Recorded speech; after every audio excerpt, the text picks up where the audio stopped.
because we were supposed to talk about this last week. Basically, I think we all know it's what it ain't, but finally you seen the Tourettes nigga issue the apology. Here's my thing, because I've been seeing a lot of So I decided to see what it do to the room. let's be real, if you had Tourette's, would you not sometimes? Just blame it on that? Yeah, like my girl get on my nerves. Stupid ass bitch, hoe bitch, I'm a bitch. Pussy ass stupid ass bitch, I can't wait to fuck my ex again. Yeah, Tourette's. Is everything okay? I don't know what happened. Come here and say what? Damn that pussy bad. Or growing up, your mama getting on your nerve.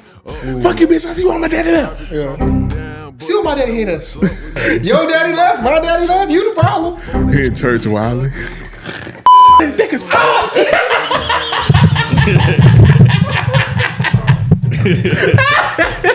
We'll be like, hey, get Hey, Chad. Fine as fuck, bro. Get his ass up out of here. What it is, what it ain't. It's your boy Lil Key V. And it's your main man, K3. And this is Paid N Bazed, where we get money and go on search parties for niggas.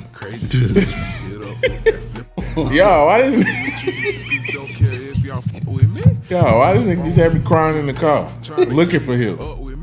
He was crying like Noah Cruz on crossovers. Nah. This nigga, we supposed to film. I would go by. I'm late. I started at Wendy's. I ain't gonna lie. Love me a little biggie bag. He got a little biggie bag. I'm usually the late one. I get here. I come and eat my sandwich. I'm like, K3 ain't here? And I'm like, nah. I'm like, okay. So I call him and go straight to voicemail. I'm like, his shit probably on Do Not Disturb. Because you do be having your shit on Do Not Disturb like during the week. Yeah.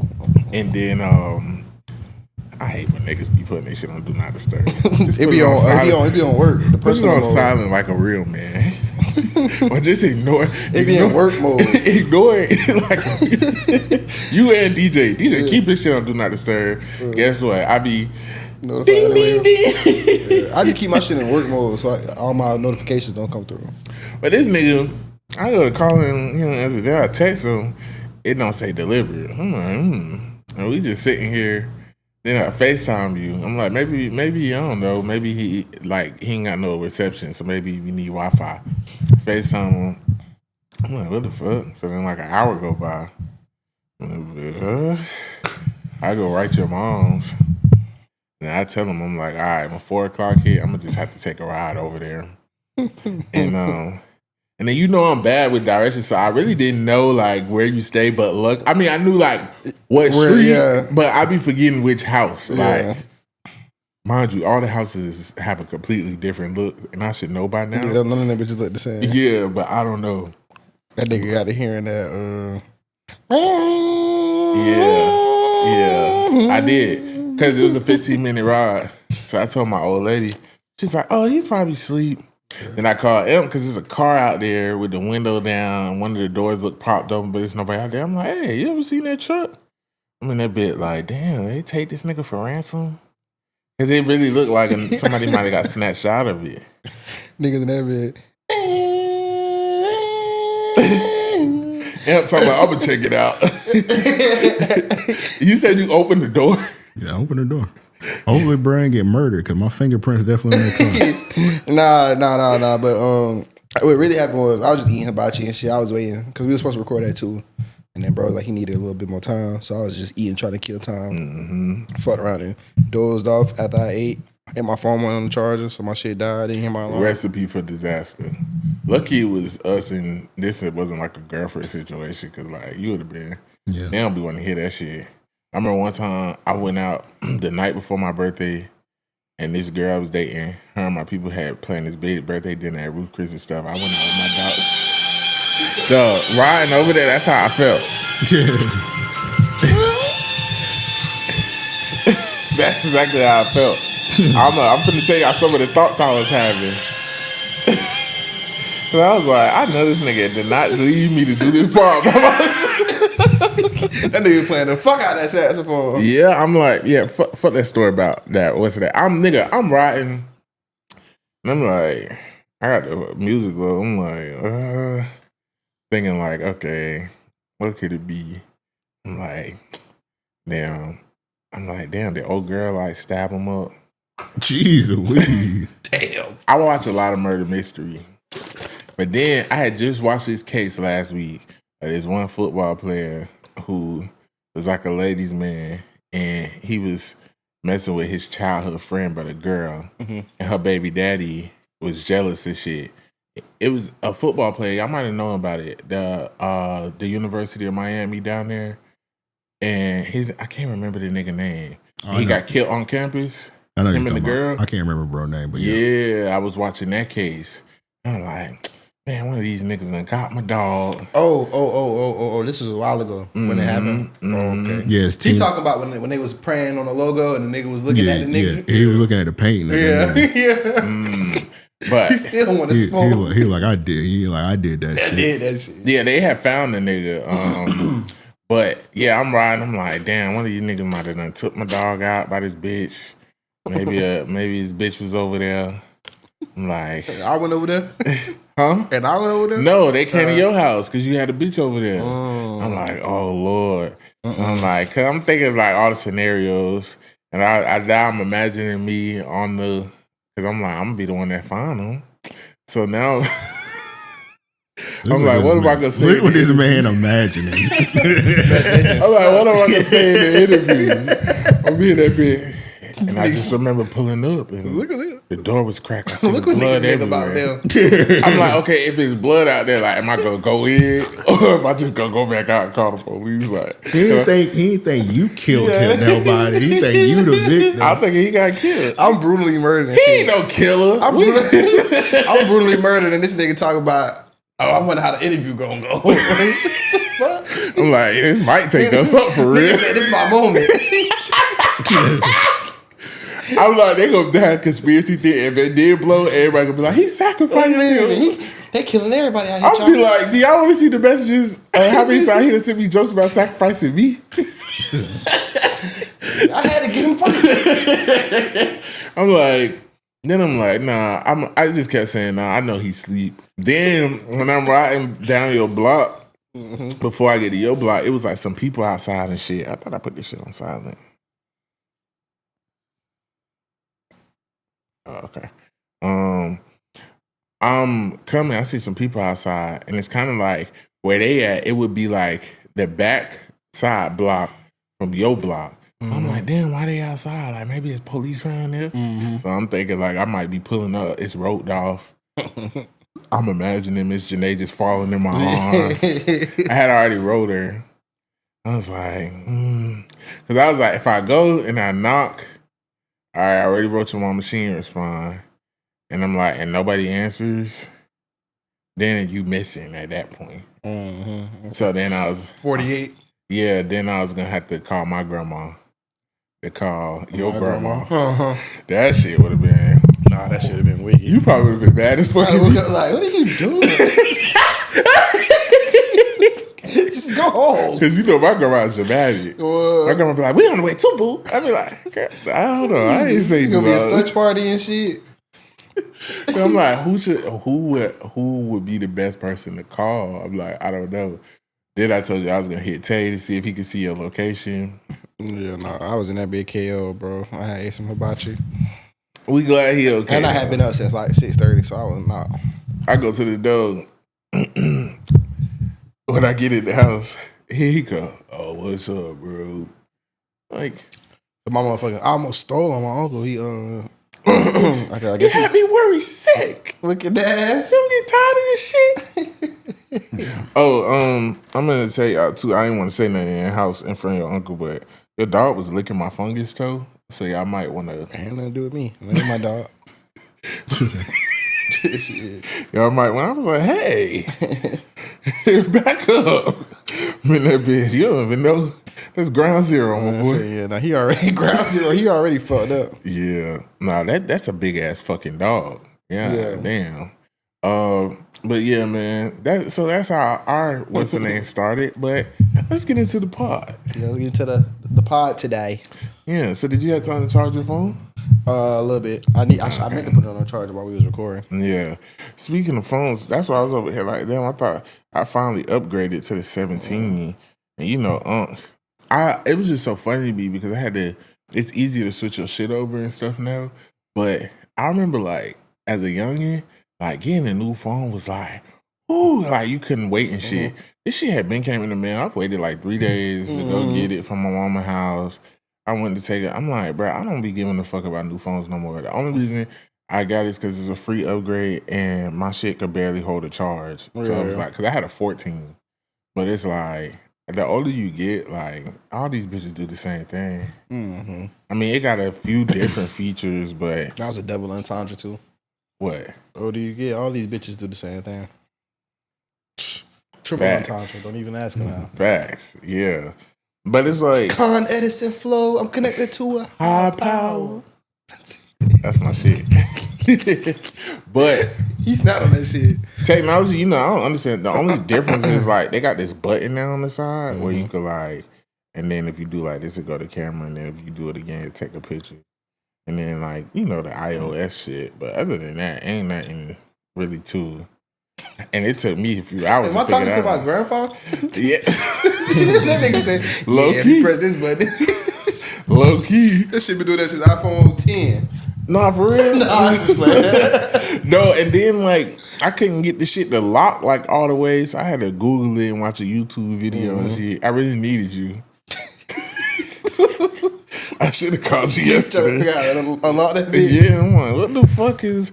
But I was just thinking like when I was a kid, nigga, new phone. It's like when you get a new car. You know, when you get a new car, you keep like looking outside. You find the shit to do. People be like, your mama be like, ooh, I could go for a. I'll go to the store. Yeah, niggas be ready to get on top of accessories and shit. All type of shit. Your phone, you be ready to go back to school. Be like, yeah. I remember when I got my first iPhone, because nigga, I had that Galaxy S3 for the longest. And one thing I will say is, don't get me wrong, like Galaxy, Androids, they do make good phones, but once you go iPhone, it's just like you can't go back. It's a clear difference. I used to be Android all the way. Yeah. Till I got an iPhone, and then I was like, oh yeah, I see it. My mama, the only one who won't switch. Even my grandma got an iPhone now. But my grandparents got one too. My mama the only one who really don't got one. Yeah, my mama won't do it.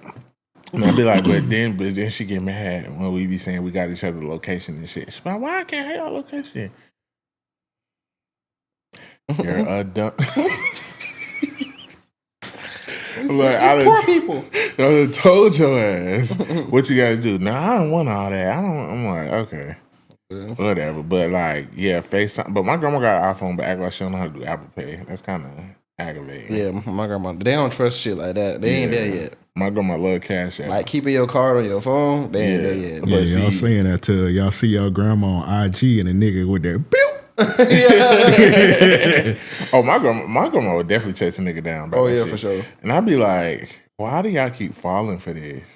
My mama low key is like that too. Like she always calling me like, yeah, nigga sent me something I could call because you know she got an Android, so viruses be coming on her phone and shit. I'm pretty sure her phone tapped by China everywhere. She just be clicking on shit or doing shit, or sometimes she call me with some stupid She falling for phishing emails, all and shit. type of shit. I'd be like, you're in your 50s, like That's why they go after older people, bro. yeah. Nah, but my girl too, because my girl was like, yeah, the other day I just had so much going on. Then I got one of the messages from the DMV talking about my license about to get suspended because whatever. And that was just going to be my 13th reason why. But I looked it up. I went on. I was like, I got the same message the same day. And if so, bitch, suspended. That was going to be my 13th reason. It's crazy. Yeah, but I told her, I was like, number one, the DMV don't text you. I'm like, they just got tapped. Like, everything is old as fucking the DMV. And I'm like, and number two, they want your shit to be, they'll send it to the oldest address they got on file so your shit can be suspended and you get pulled over and got to pay more fees and shit. And you notice when you get the text, it's always like 100 people, other numbers. Yeah. So I'm like, number two, suspended. I don't give a fuck. Yeah, I just got that. I just got that text too. I'm like, if that's the case, catch me when you can. Nigga, I had so many of them damn SunPass and toll shits. I had to finally, but it took like a year for them to catch up with me. Yeah, I don't be paying that shit. That shit a joke. Because the tolls only be like a couple cents every time you go through them. Nigga, I owe like 100 or something. You know, I used to live in Oakleaf and shit. So Yeah. that road was like the fastest access to. But a I lot was of shit. traveling a lot too. Remember, we had moved down to Ocala, and then I used to be in Orlando. So all that shit is just racking up. But I'm like, fuck that. I'm not getting no Sun Pass. I feel like getting a Sun Pass is like, well, I finally did it. I got the Walmart app. I ain't gonna lie, it's kind of worth it. I got the app. I just don't use the Walmart Pay shit. Yeah, I use the Walmart Pay. It's really not that bad. I low key was like, remember I said I never get it, but number one, you can scan items on that bitch, and they'll tell you how much it is in the store. Yeah. Number two, they have different offers on there. And number three, it's just an easy barcode scan, and That's just the app though. But yeah. The Walmart Pay is a feature in the app. I use the app. I just don't use the Walmart Pay though. Well, I gotta use Walmart Pay because I barely carry cards anymore. Yeah. Or like sometimes I be giving my girl my card if I gotta like get her money or she need to buy something, and then I just depend. We really depend too much on these phones. Yeah, I'm really not a Walmart person like that. So it's like whenever I'm going to Walmart, I'm aware like I'm going to Walmart and they don't take money. I mean, they don't take the cash. I got a Walmart conspiracy, bro. So y'all ever you got the Walmart app and you got your Walmart shit. You know when you go on the app, they tell you like what you bought. Yeah. For whatever reason, it be sometimes I'll like go in there. Sometimes I'll pay cash and what I bought I'll pop up. Cause I remember when I was in Vegas and I know for a fact I used cash. Cause I asked the homie, I was like, "Did I use cash?" He was like, "Yeah, you used cash."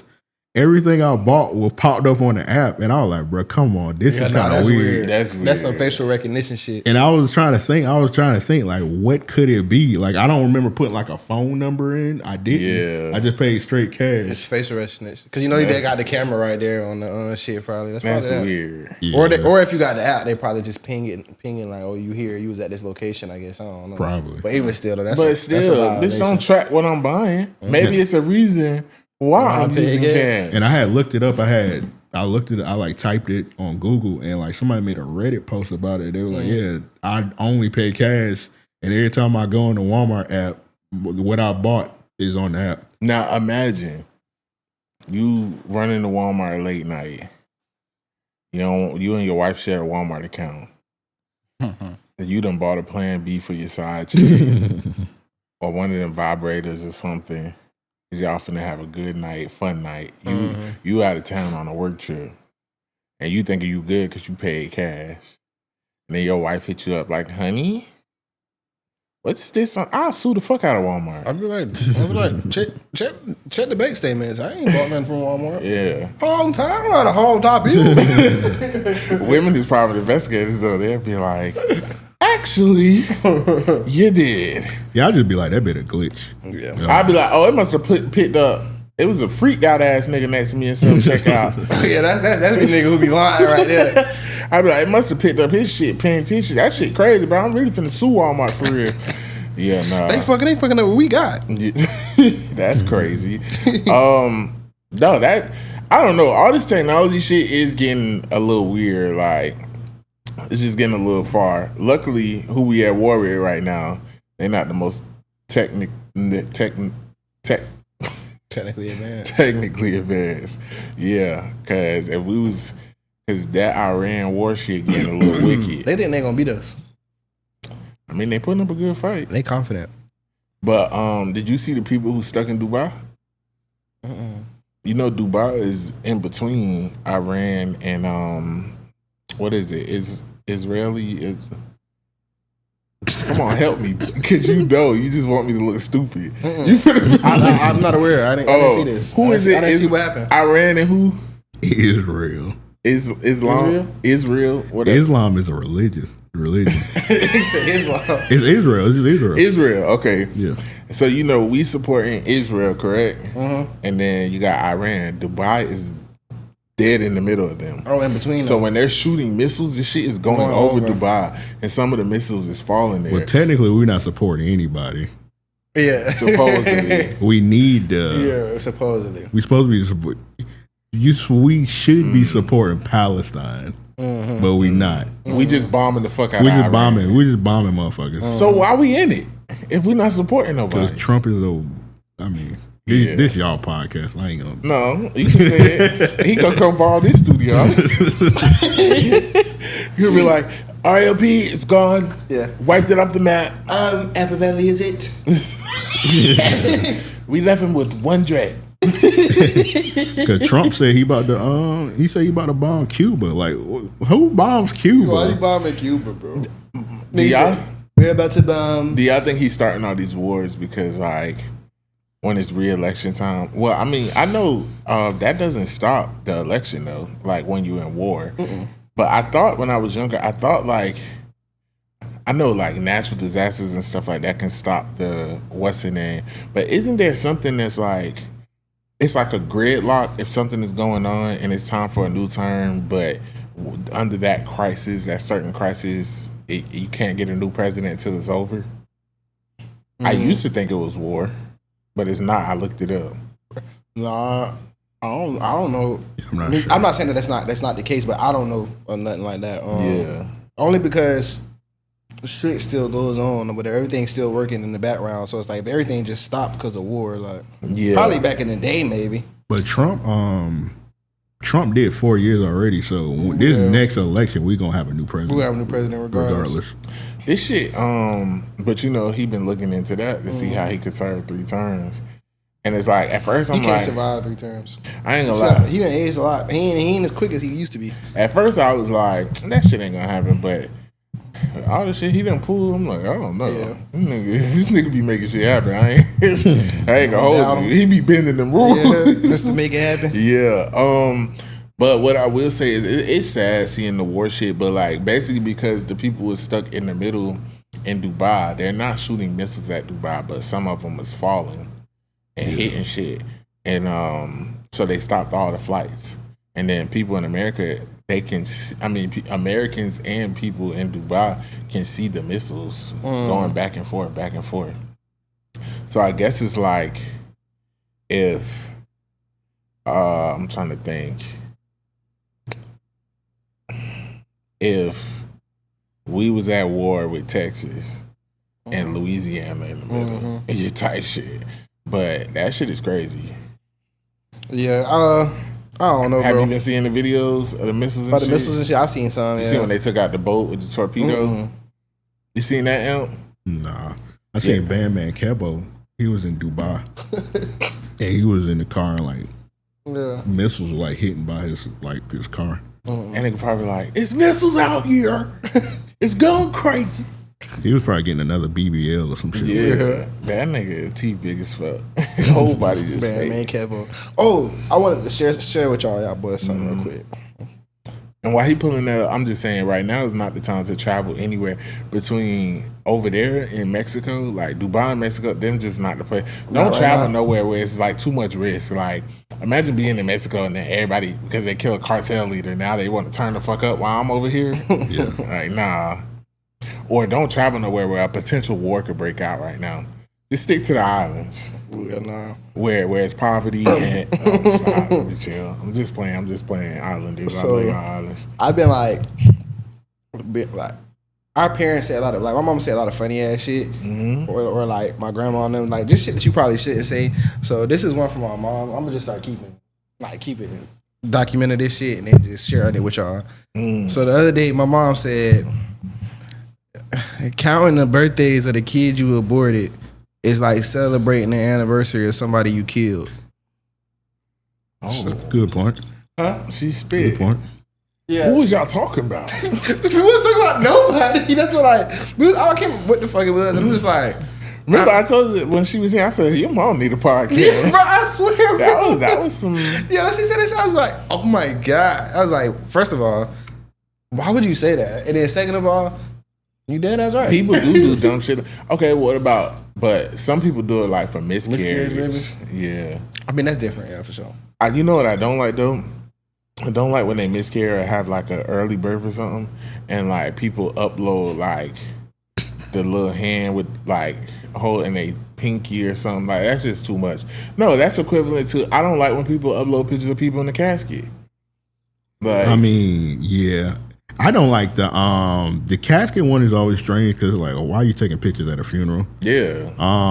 I don't like the fetus one when they show like the dead fetus. I hate that. Yeah, the little on the tissue on a napkin. Yeah, that. My little mink would have been one today. It's like, come on now. Yeah, nobody want to see that. Man. What are we doing? Yeah, we really didn't even know if that nigga was gonna have 4 arms. Yeah, it's it's a little, and then some giving a fetus a nickname is insane. But I've seen on like TLC and shit, some people who have had miscarriages at home like freeze the babies and put them into something and like keep them, memorialize them. I mean, if you want to do that. I just don't want to see it. Yeah, don't post it. Yeah. Or like, in the hospitals, sometimes when like a baby don't make it. They do what? Like freeze the little fetus? Mm-hmm. Yeah. So kind of like, like when we was little kids and you had like little ice trays and you put the little low key. The little but I think they put them in like a little box or something. Okay. But okay. I had seen like something, it was like TLC something when like this lady died or something and they went in her freezer and she had a whole bunch of kids that she had miscarried. In her freezer and shit. But in the hospitals, I forgot what they call it. Motherfuckers be doing shit like that and wonder why God ain't letting them have kids. Fuck. If you like, let's say you have a stillborn or something, they'll let you, some moms be like keeping their babies like 2 and 3 days until they ready to let go. Yeah, what's funny about that? He crying. I just remember what me and my mom was talking about. I'm not in this, y'all. It was because somebody made an obituary. Somebody made an obituary for their baby. Oh my god! I definitely seen that. I remember I had class with this one girl. I didn't even know she was pregnant, and like it was kind of strange because she wasn't there like a couple classes. And keep in mind, this was college. So, college, you don't really be knowing motherfuckers in the class like that. Yeah, you can miss class whenever you want to. So the teacher was like, oh, so-and-so ain't been here a couple of days. She had a miscarriage. And then we were like, all right. So the girl come back like a couple of days later and she like in class like crying and shit.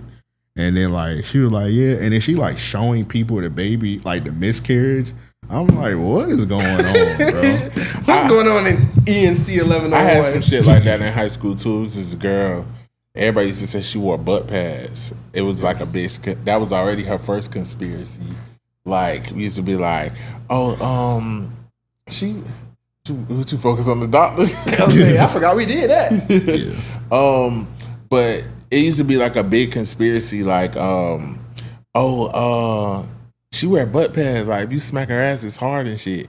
And so that was already one thing. And then basically she came back. She had missed school and came back and was talking about how she was pregnant and lost a baby and stuff. But I was just like, why are you telling people that? Speaking of that, and no funny shit. I don't know if this was his era because he was a little bit older than us. Was you around for Challenge Day? Or was that after you graduated? What day? Challenge Day. What's that? So you remember Challenge Day? Mm-hmm. So Challenge Day, it started off as a TV show on MTV where these counselors and shit would come to the school and everybody in the same grade meet up in the gym. And basically it's where like everybody supposed to connect and like the bullies, the cool kids, the nerds, all this stuff. You remember the end of is in a movie? What's Mean Girls? Remember the end of Mean Girls? Some shit like that. When they was all just saying like, but times 10 because it turned into a whole TV show, and like so people would cry, talk about their suicide attempts, this, that. They put you in groups to do group activities, and then like people vow at the end, like like bullies would be like, "I'm so sorry for bullying you." It was like an MTV trauma bonding high school tour. Oh. So they went on tour and started going to all the schools. Because on MTV, they was really going to the white schools. Well, MTV The Challenge, I heard of that. No, not the Challenge. Okay. This shit was Challenge Day. Okay. Yeah, it didn't last that long, but they started doing it at the schools. So like, really, they would do Challenge Day every year at the schools. Niggas really just wanted to go because you got free food, like public sandwiches and shit.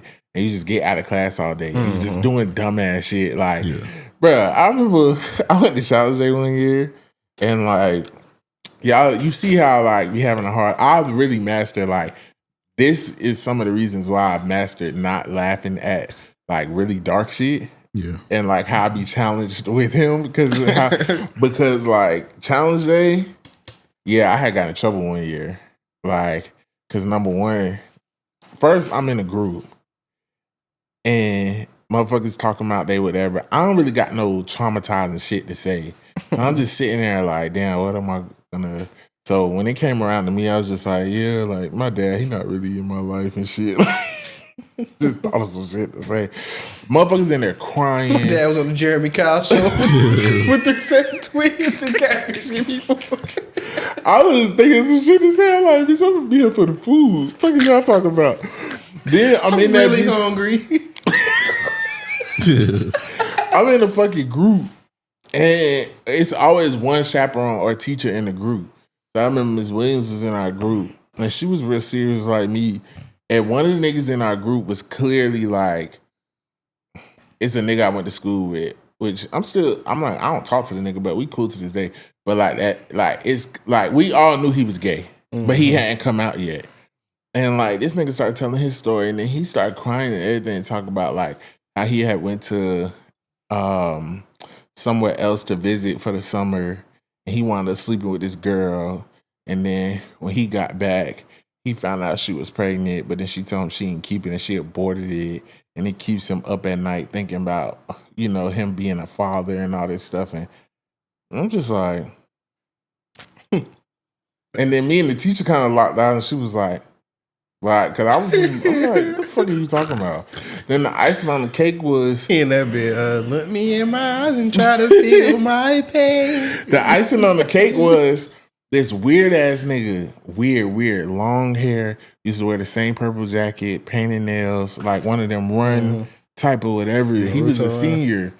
And this nigga just decided to go on stage in front of everybody and start talking about his shit.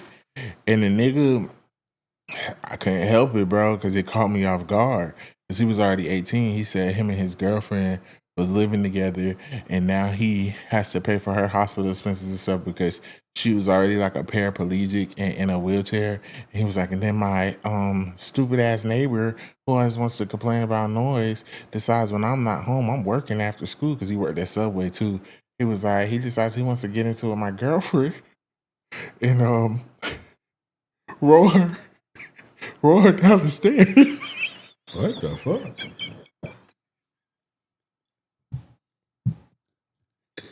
Roll her down the stairs in her wheelchair. See that bitch. So now I have to pay for hospital expenses. So that shit caught me off guard. I was so laughing. Niggas finna put me out. I was like, what? Did you do the little yell laugh? No, I was like, what? No, this nigga gotta be joking.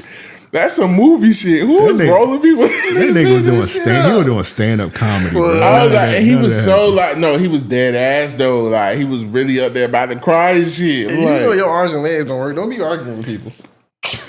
Don't let your mouth run. Check that your arms and legs. Did they like go in the house and get her and take her out and take her out the house? Listen, from the way he explained it, it sounded like maybe she thought she was Billy Badass. Mm-hmm. They lived with somewhere with some steps. She rolled her ass up out of there. And he said, all right, bitch. He did that like a Hot Wheel. But Nigga said.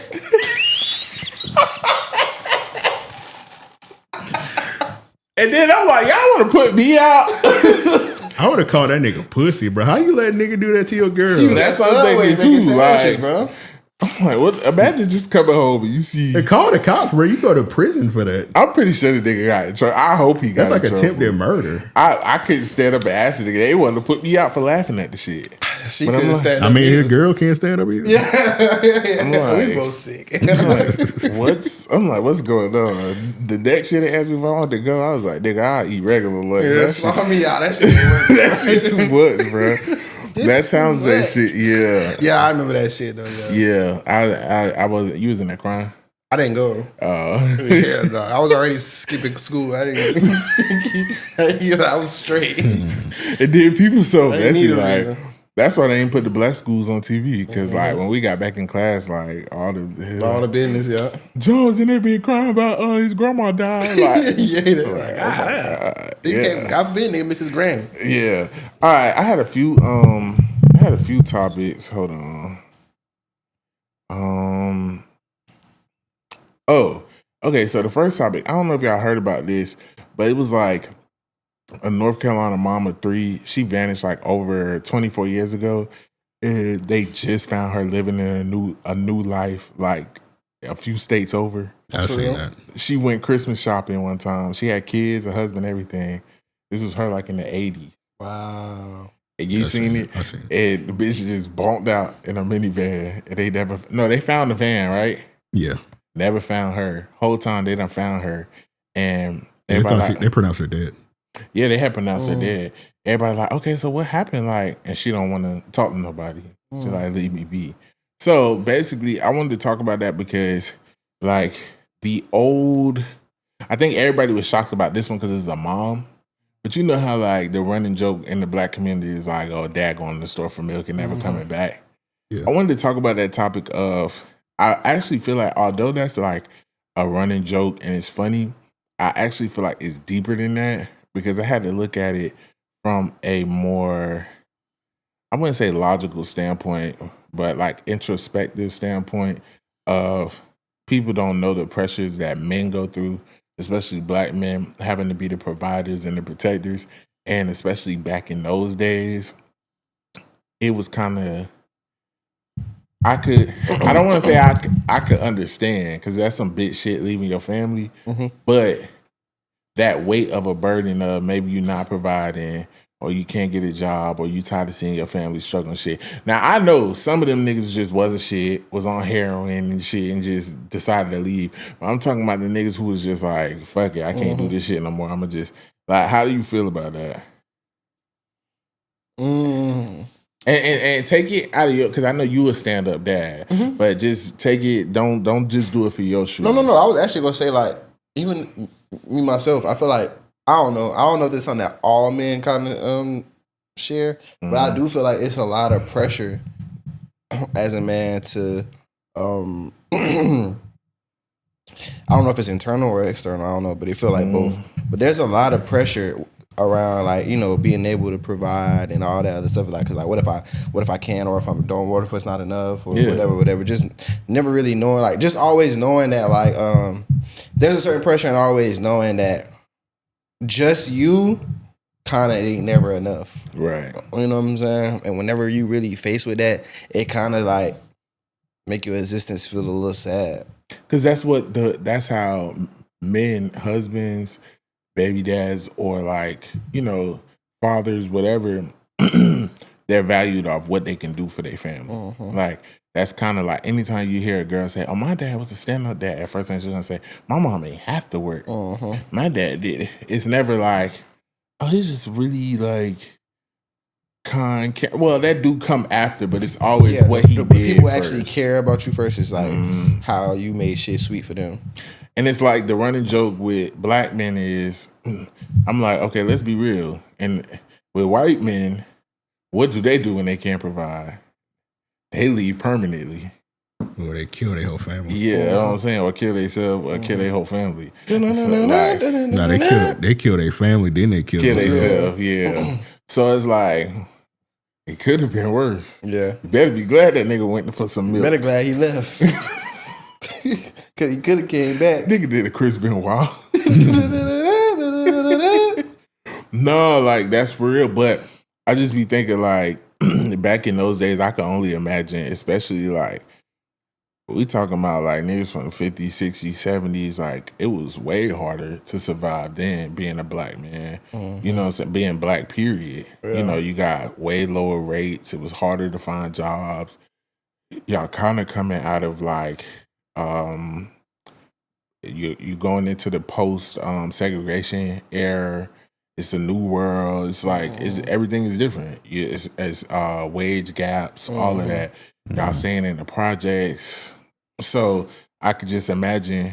You know, I'm not making excuses for it, but it just made me feel like No, there's no excuse for that shit. But you can see that you could just because you don't agree with something and you don't feel like it's you don't agree with the decision making or whatever. You can understand what led somebody to making the decision they made and be empathetic to that. But like, no, but yeah, no, I definitely understand like the pressure that motherfuckers may feel. But pressure make diamonds though. And then a lot of people I would see like would go after like finding their dad or something like that. And when they find them, be like, it's kind of like the Frankie effect with Keisha Cole. Like, oh damn, okay. Yeah. God do everything for a reason. Sometimes a motherfucker ain't meant to be found. Now Frankie gave us great TV. R.I.P. Frankie. But yeah, R.I.P. Frankie.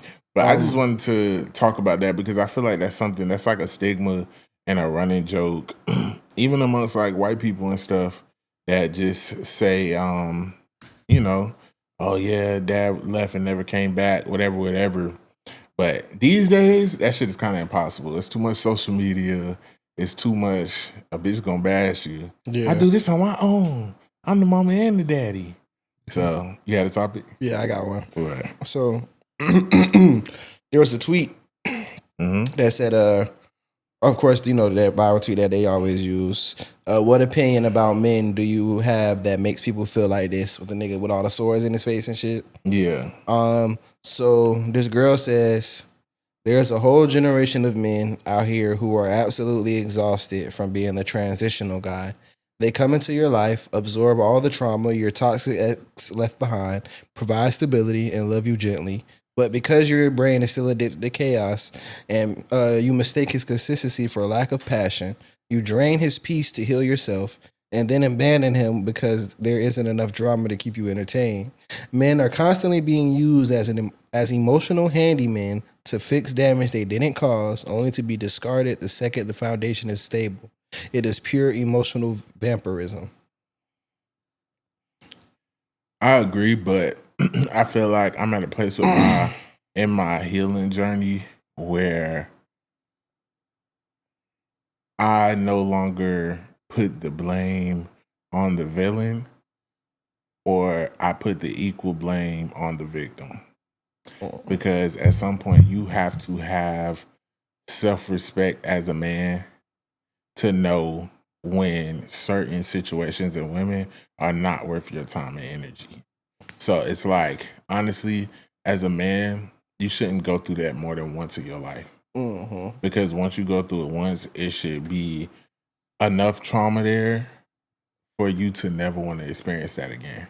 You gotta ride it out once. Yeah. You gotta ride it out once to see how far that shit can go. Yeah. Because if you don't ride it out, you never really know how far that shit can go and how bad you gotta get disgusted with yourself. Yeah. You gotta ride it out. Yeah. But riding that shit out more than once, no. You gotta ride that shit. And I think that's the type of people who scare me because it's like women, on the other hand, and they be feeling betrayed when you give up on them because women will ride out the same shit over and over and over again. Like, for instance, Cardi B. You left your dog-ass husband to go be with a dog-ass boyfriend? Yeah, like, and it's like, oh, I'm proving a point to my husband. But it's like, this nigga over here having babies on babies on babies. At least Offset wasn't doing that. Yeah. And he got punk allegations. Yeah, it's kind of worse. Yeah. So it's like, I don't know. Women, the way they're just strictly emotion. Yeah.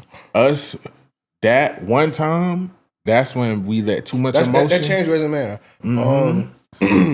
You know, that caught my eye because for one, a woman tweeted that or whatever.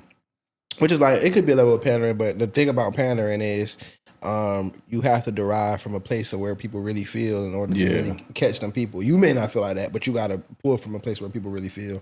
And that's what we talk about all the time. You know what I'm saying? Like, you know, being what we said, being a girl's first emotionally intelligent nigga or type shit or whatever. To where, like, you as a nigga, you gonna come across a girl to where like you may really fuck with her or see like a lot of her or whatever, but it's like she coming from some shit where she was hurt, and usually that'd be like your worst bitch because you coming like on some good with some good intentions type shit, right? But she just used to the jungle, so it's like you trying to feed her and she trying to bite your hands off and shit. You know what I'm saying? That usually be like, I think me and you, when we both had our situation where we rolled it out, it started like that. Yeah. You know what I'm saying? It kind of derived from a place like that to where like sometimes a motherfucker be so used to like being taken advantage of, or you just used to fucked up people that when good people come by, you really don't really give it a chance. Like Yeah. yeah. But I also think we give too much leeway with that. We still make bad women the victim. Because a woman tweeted that, right? And yeah, there is a lot of accountability there and stuff, but she's still victimizing the woman as, oh, because of her past traumas, this is why the way she is. That's no excuse. I done dealt with some ain't shit bitches, but I'm not gonna take that out on my current situation. That's why, so let's be real. But I feel like that was kind of her point into the fact that like women don't really think about that shit. Like they just like a lot of men just be picking up the pieces of that shit. But some women are just not good women. I don't think it's always the experience. I think it's just some women from the time they was kids, especially if they are in society's norms considered as like very beautiful, they've been manipulating since they were a kid because their looks get them passed. So a lot of women, especially very good looking, attractive women, are manipulators by nature.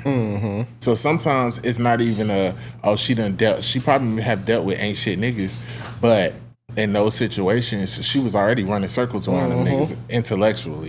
So it's like she get with a nigga like one of us who is like emotionally and intelligent and while also being very logical. It's like you're the bad guy because she can't run game on you. She can't be manipulative. Just because a woman doesn't cheat does not mean she's a good woman. Because women are manipulative as fuck. That's just in their nature, period. They're going to do that. But it's some women who take it way too far. Yeah, I think for me, right, me personally, going through that situation to where going through that situation, you know, that situation for both of us is what sparked the pod. You know what I'm saying? Like that should be a canon event as a man. I feel like you said, you should only really go through that once. And I feel like for me, maybe I'm too extreme on the other side, but going through that, it's like I'm not just signing up for shit that don't make sense. Yeah. I just can't do it. You know what I'm saying? I just can't do it. You gotta have your guard up. Yeah. Because it's really hard to be in a situation to where like somebody had a line, I just heard it, and they basically was saying, I'm not finna get fucked over by somebody I was just trying to love type shit. And that do put you in that type of position. I feel like that shit just changed you. And as a man, you gotta, I feel like that is what sparks the logical decision making. Yeah. And no, like, even when in matters of the heart. You know what I'm saying? Like, because I think what you're getting at is, we make mistakes. We're not perfect, but it's never intentional. Whereas women are very tit for tat. And then it's like you hurt their feelings one time, and now you are dealing with the trauma of not just what you did, but the past 3 niggas. Yeah, because I feel like niggas be tit for tat too. Not necessarily that, more so, not necessarily that, but more so, a little further to where it's like, because she didn't work on herself, she didn't hear herself. What a lot of women do is that Summer Walker mentality, like the next nigga, like the next relationship. And it's like at some point we got to sit down with ourselves and realize like, okay, you know what I'm saying? Because that nigga did this happen or whatever. We got to find our place and shit. Okay, because I feel like when you don't do that self work, that's when you just like a chicken with your head cut off, moving overly defensive and shit. Whereas if you sat with yourself, you would have sat and realized, okay, I went through that with this nigga, but here's where I messed up in the situation that allowed it to get there. But you know, women real accountability are hard at taking accountability. Yeah, so you got to do that in order to know, okay, so he was fucked up, he did this, that, or third, but then I did this, and when he did this, I did that, I did this, whatever, and then I feel like when you go into your next situation, you don't even bring that with you because you know what it looks like, or you know what you got to do to avoid this shit, so you know what you're seeing, so you don't got to be overly like. And I feel like at one point when I was young, like when I was a little boy, I was tit for tat.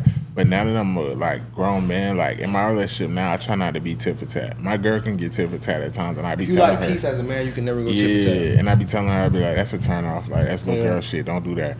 Like I do not like tit for tat because I've been in those situations and in those type of relationships, and it's like now looking back, I just want a lot of y'all to understand like.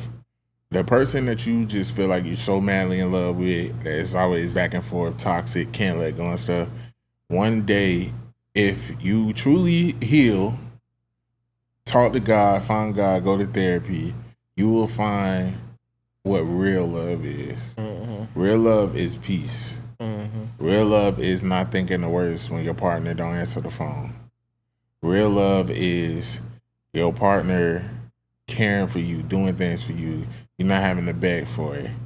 Real love is y'all give each other space to be individuals. All of that, like being up under 24/7, blowing up each other's phones, being toxic, that shit is not real love. And when you in it, it feel like real love. It feel like, yeah, I'm crazy about this whole, I'm crazy about this nigga. I go to jail. That's not real love. And like, and when you in it, it don't feel like real love, bro. It's so much feelings. I don't think you really know. Personally, me personally, I say that. My fault. You're right. I feel like, but personally, I feel like you feel like that because you experienced real love before.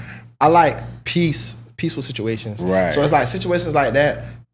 It drives me crazy. Like I be losing my mind a little bit. Yeah. Like it drives me crazy. Yeah. It'll drive you insane. Like I don't like it. Like it don't feel like love. It feel like confusion. And I think that's why I felt like it was real love because I had never had a woman bring me out of my element like that. But it kind of got to a place where it's like, oh, like now I'm looking back, I'm like, oh, nigga, those was manic episodes. Like. You were really tripping. Like, that's not love, nigga. Yeah. Popping up to people's houses. That's not love. Fighting, like, both of y'all insane. Like, it's like that Summer Walker song, Insane. I think I'm insane. Like, when you sitting there, like, I'll crash out by this shit. I don't give a fuck. Like, no. But all I'm saying is, I don't judge nobody. You get one time. Mm-hmm. But all I'm going to say is most successful marriages or the people that y'all see happy and the older people, stop thinking that's not the person you marry. You got to marry the peaceful person. The person who brings real love. Yeah, like a woman who bring peace, bro, like I don't think it's like explainable with words how much greater and more meaningful a man's life is when he has a woman who brings peace to it. You know what I'm saying? That's a woman who, okay, I'm going to be real. I'm going to be transparent right now. And my girl watch this shit.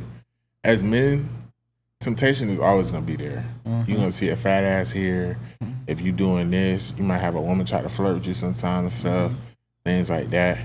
I'm not going to lie. I've never been a big cheater. Have I cheated before? Yes. But I used to... by nature, like especially if women find you attractive and stuff, I used to be a big flirt. Like I didn't feel like that was cheating. This is my first relationship where, like, if a woman try to flirt with me or I see a fat ass or something, and like that natural man instinct kick in, I literally fall back because I automatically think about my girl and be like, she wouldn't deserve that. Literally, this is like the first woman who I really feel like it's a respect thing. Like, my old lady don't deserve that. My old lady don't deserve to be out here looking crazy. And now, I'm not perfect. And I know as time go on, we get married and stuff, I'm not going to be perfect. I don't know what mistakes I run into, but I just know what keeps me grounded, what keeps me not out here in these streets, what keeps me not chasing these hoes and stuff. I really feel like I have a woman who don't deserve that shit. I got a woman who cook for me, who cleans, who do my laundry, who hold down the house, who do this, who do that, who gonna hold a nigga down when I'm sick. She, you know what I'm saying? As, you know, she lets me lead, she let me be a man now. Don't think this shit perfect. We get into it all the time. But y'all gotta,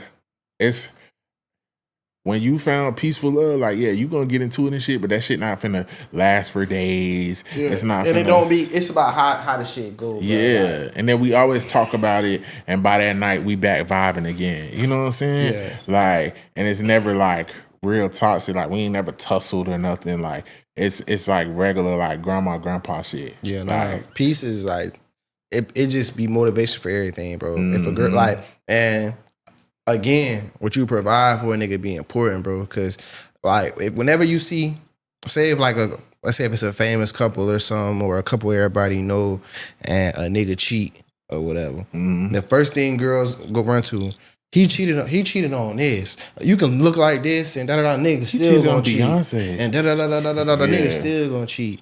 But what people don't understand is that it's not about the looks. That peace do things that pussy can't. You know what I'm saying? So it's like you may feel like the side bitch may be providing peace. You can be his wife and all that type of shit, which he wrong. This is wrong. On both sides. You know what I'm saying? But this is wrong. But at the same time, it matters though. If a nigga ain't never experienced a woman who brings peace into his life to where he know that shit gonna be straight, it's gonna be solid, he has a safe space, and the shit that he do out in the world matters, because when he comes home, he got somewhere to, like, you know what I'm saying? Like, yeah. If a woman can provide that and his wife not doing that shit for him, and all she doing is just take. Hey, bro.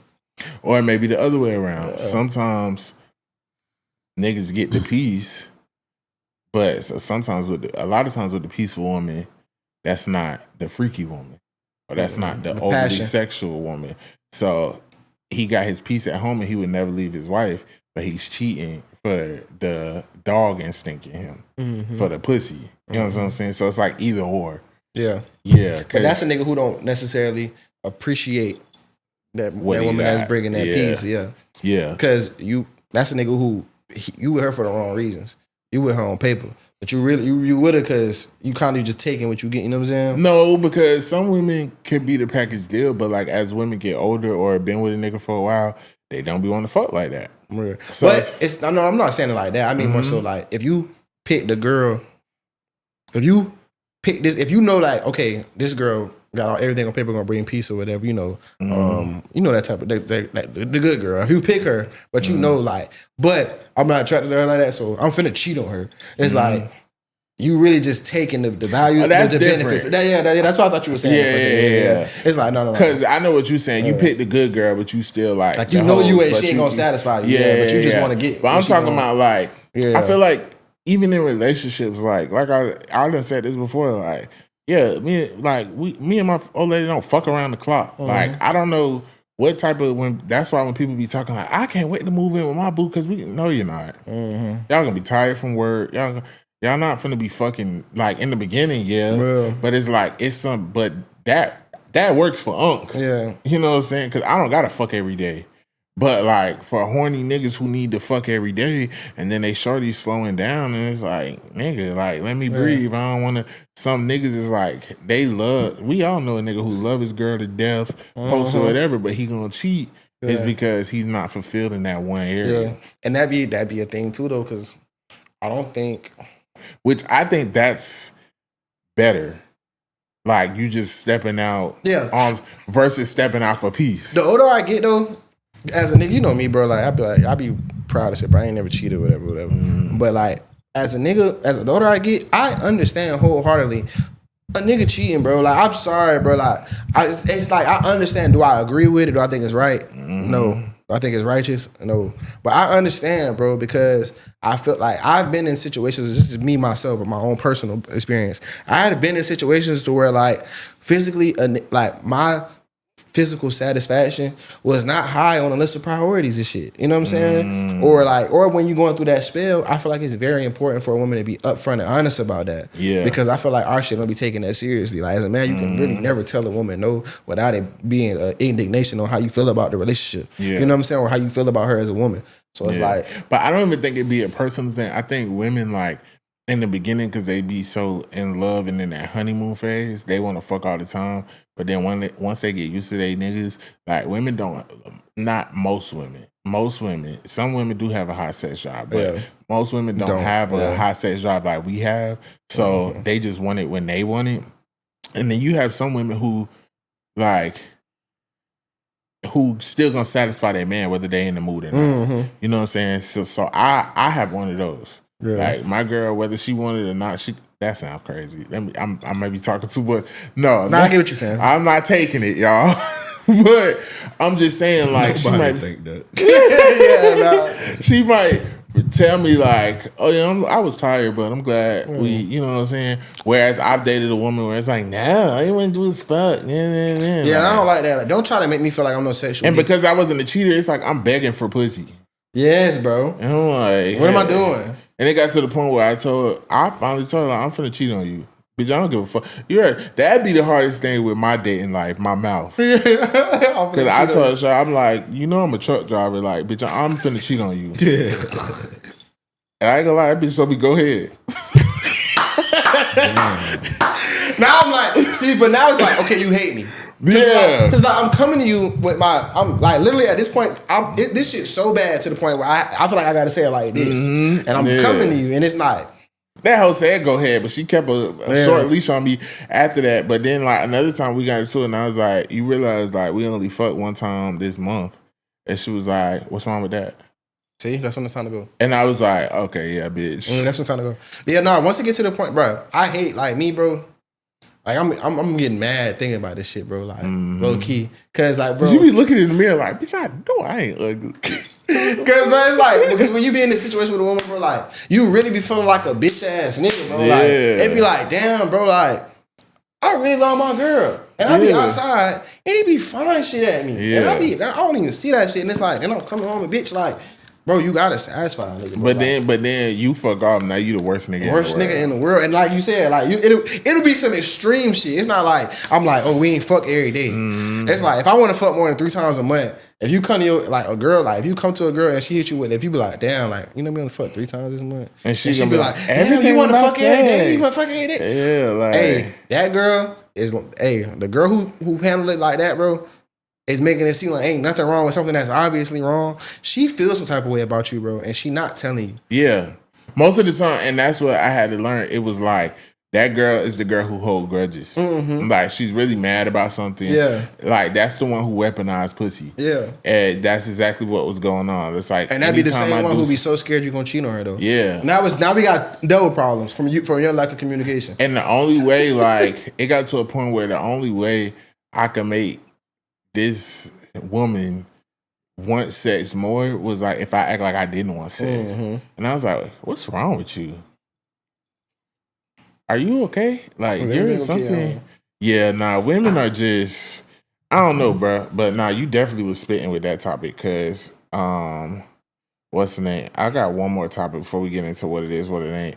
I was just gonna talk about I was excited because y'all seen they make it. They finna drop the new what's this shit? Scary Movie. Mm-hmm. What y'all think about the trailer? It looked funny. It looked alright. Yeah, we'll see. I seen Brenda as Ma.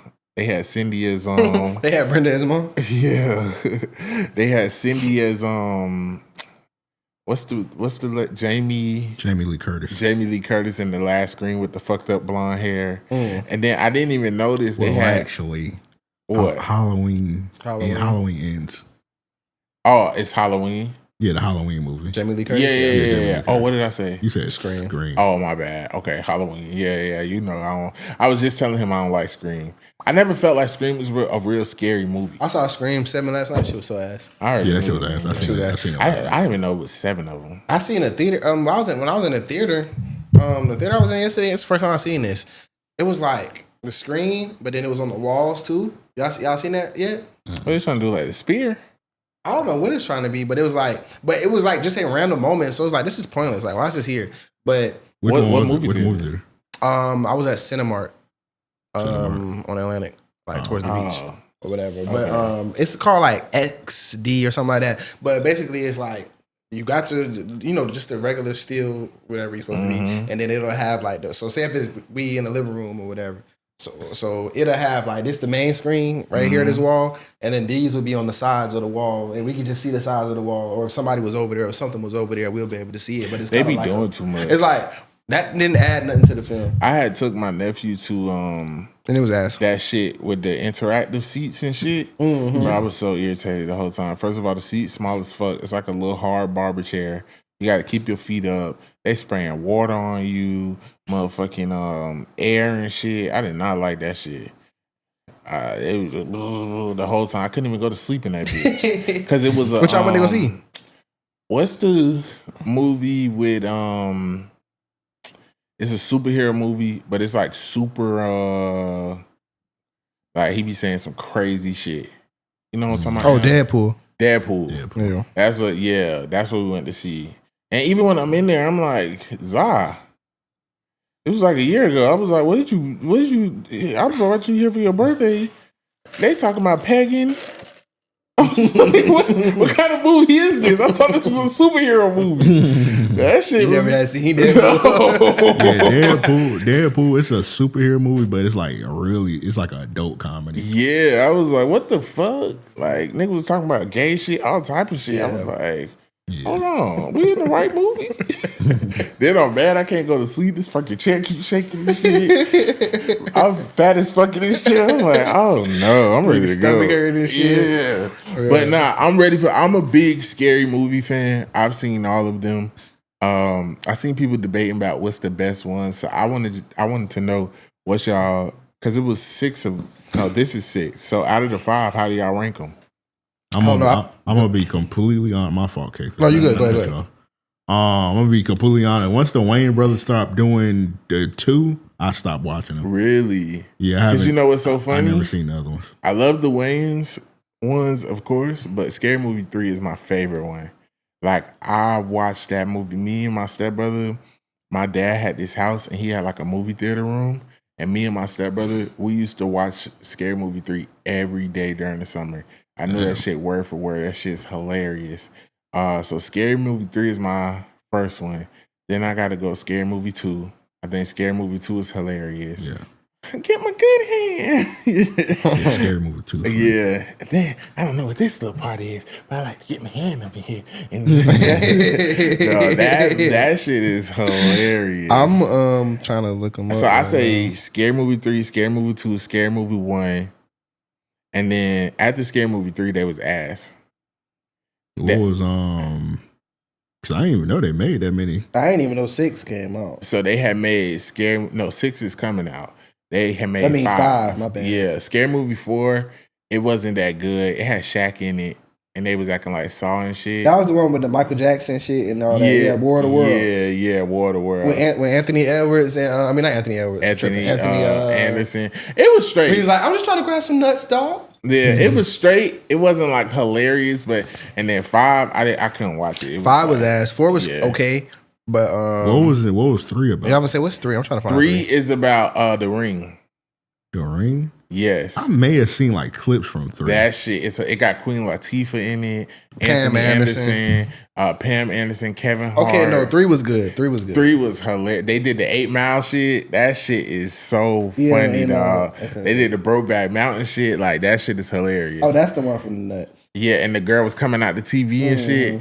And Brenda, this clip they always posted when she was fighting her. Yeah. Nah, 4 is where we get Haro. Oh yeah, Haro. Kawasaki video on the teriyaki. But nah, yeah. One I really liked 1. 2 was cool though. You don't think 2 was better than 1? The basketball shit, the haunted house, look, because that was like the exorcism shit. What's the first one? The first one is a Scream parody. I like both of those. I like 1 and 2. Yeah, it was both funny. Yeah, 1 and 2 I like the most. And it's funny. I do like 3. They were good. They was good when they was good. No, 2 even starts out with a banger. They got all the people in the house. They all like dressed up. It's like a tea party and shit. Then she get on the piano and she's like, I know y'all niggas not fucking with me. They did mystical shake your ass. That shit was 5, bro. 2 and 1 was the best one. 2 was crazy when they put them glasses on and bro had the sperm all over his leg. Bro. No, when Cindy was riding to the house and she was singing to the song on the radio song, she was like, hey, can you shut the fuck up and let me sing it? That movie, I used to love them movies. So I'm excited. I don't know it's one of the best though. It's out of 2. 2 is the haunted house, right? Yeah. With the fucked up hair. Yeah.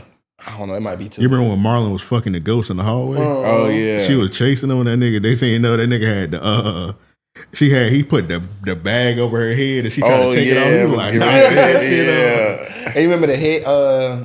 When the girl gave a nigga head and this nigga nutted and shot her like to the fucking sky. Oh yeah, no, she jacked him off in the freezer. Yeah, and the nut went everywhere. Yeah, nah, them movies was wild. And how the nigga with the little hand nigga in the wheelchair was beefing. He was like, how about we give him a hand? So how about we stand up? He was like, okay, I'm gonna walk away.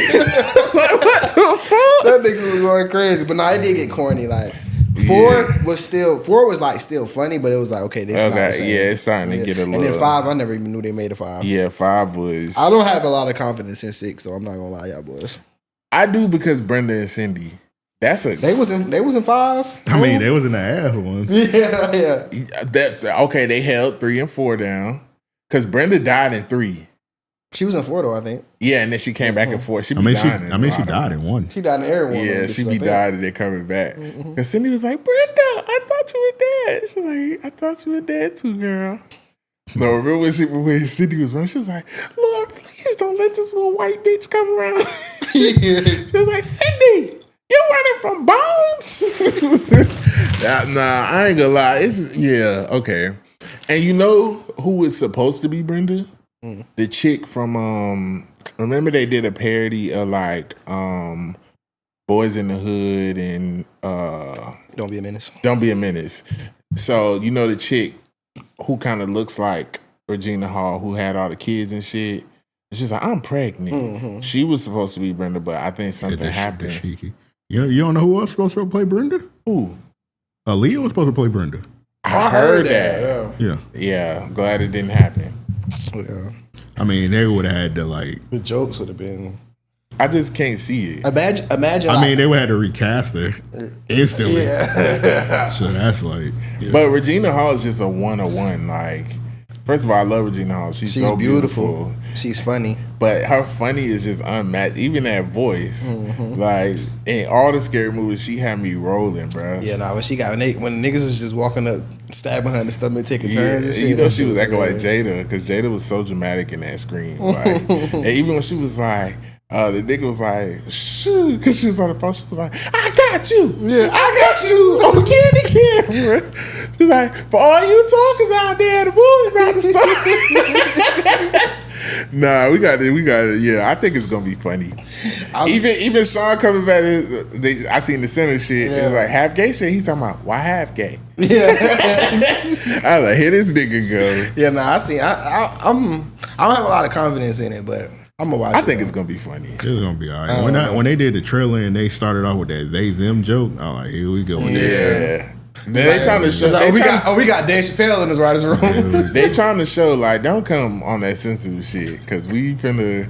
Even when they had the bitch coming down doing the train shit, because I never watched that movie because I was like, what is that about? Oh, you talking about the Meg movie? Yeah. With the you ever watched it? The first one's actually pretty good. It's good? Yeah, it's actually really good. I just seen the video of her flipping down the hall. I was like, I'm not watching this shit. The little Megan? Yeah. So and then lastly, somebody had posted we ain't even catch the reference. Ray was dressed like the I'm delivered nigga. Oh, I seen that. Yeah, I'm like, they finna pull that gay Shout out shit. to him. Oh, shout out to Shamar. Speaking of gay niggas. Shout out to all my gay niggas. What does Shamar got going on? Shamar, somebody posted a video of him. I guess it was his birthday recently. Oh, he did that flip. He did a backflip and he had his shirt off. Yeah. I never seen him with his shirt off. Oh, he's fucked up. Yeah. And apparently they say he got like some type of extreme scoliosis. Yeah. And it's like I sent it to Lisa. She's talking about, oh my God, I'm scared. Yeah, like the version of scoliosis that he got though is like, because I'm looking at him like, bro, he's fucked up. Like his ribs got to be attached or got to be like. It's like it's like his ribs is like sideways or some shit. You know, I got scoliosis. You ain't got that though. I just seen a video of a teacher peed in a Folgers canister, coffee canister in the classroom, and for some reason a kid left their phone in there and was secretly recording him, And then he been teaching for 25 years, but it don't look like no freak shit. He was just peeing in it, and then was like, "Ooh, that was so good." Like, so I think it's what he said afterwards. But I be like that after I pee, like, "Woo." Yeah, nah. The older you get, that like you realize why when we was younger, the old heads be making all that noise when they pee and shit. Yeah, sometimes I feel like that shit do be feeling good. That should be a like release. a climax. That first piss in the morning. Yeah. Not if you hard. That shit be, I be like, hold on now, I gotta, that shit go everywhere and it be hurting when it come out. But no, it don't. It ain't supposed to. Bruh, if your shit hard and it's stiff and then you trying to push it down to get into the toilet, that shit do hurt a little bit. Don't play me like that. It shit hurt. Y'all shit don't be hurting when if you hard and try to pee. Nah. We're gonna put this on the story and get a poll. It do hurt. You gotta push it down. My shit don't burn, bro. It don't burn, but it's like the tubing. I know what you're saying though. Yeah, it's like a little like because you gotta get through there. It's like because you got it's just too much going on. Yeah, it's hard. But especially like after sex. Oh yeah, that too. When it be clogged up and shit. That shit, that shit's crazy. Too, when you wake up after you probably was fucking all night, that bitch just go 8 directions. Yeah, you be like, what the fuck? Now you got piss on the floor. Yeah, nigga trying to catch him. That shit aggravating. I ain't gonna lie. Now I gotta wipe this shit up. Like, man, the fuck? You might just have to sit down. Shit. I mean, we all sit down to pee sometimes when you shitting. I said I don't mind. But I ain't never just sat down to pee for the humbug. Like if I'm shitting, it might be too much. Yeah, I do. This might be TMI. I sit down and pee all the time. Yeah, I was about to say shit. I do. I don't give a fuck. Like y'all do just to pee? Because sometimes that one holds your phone. You know you a nigga. No. I pee with no hands if I wanted to, but like when I want to, like I just want to chill in the bathroom. Yeah, when I wake up in the morning, I chill in the bathroom for like 30 minutes. Yeah, I just sit and so I just sit on my pee phone with no hands. You know how to pee with no hands? Nigga, what your shit just nigga, I got to pull and stretch this motherfucker out. What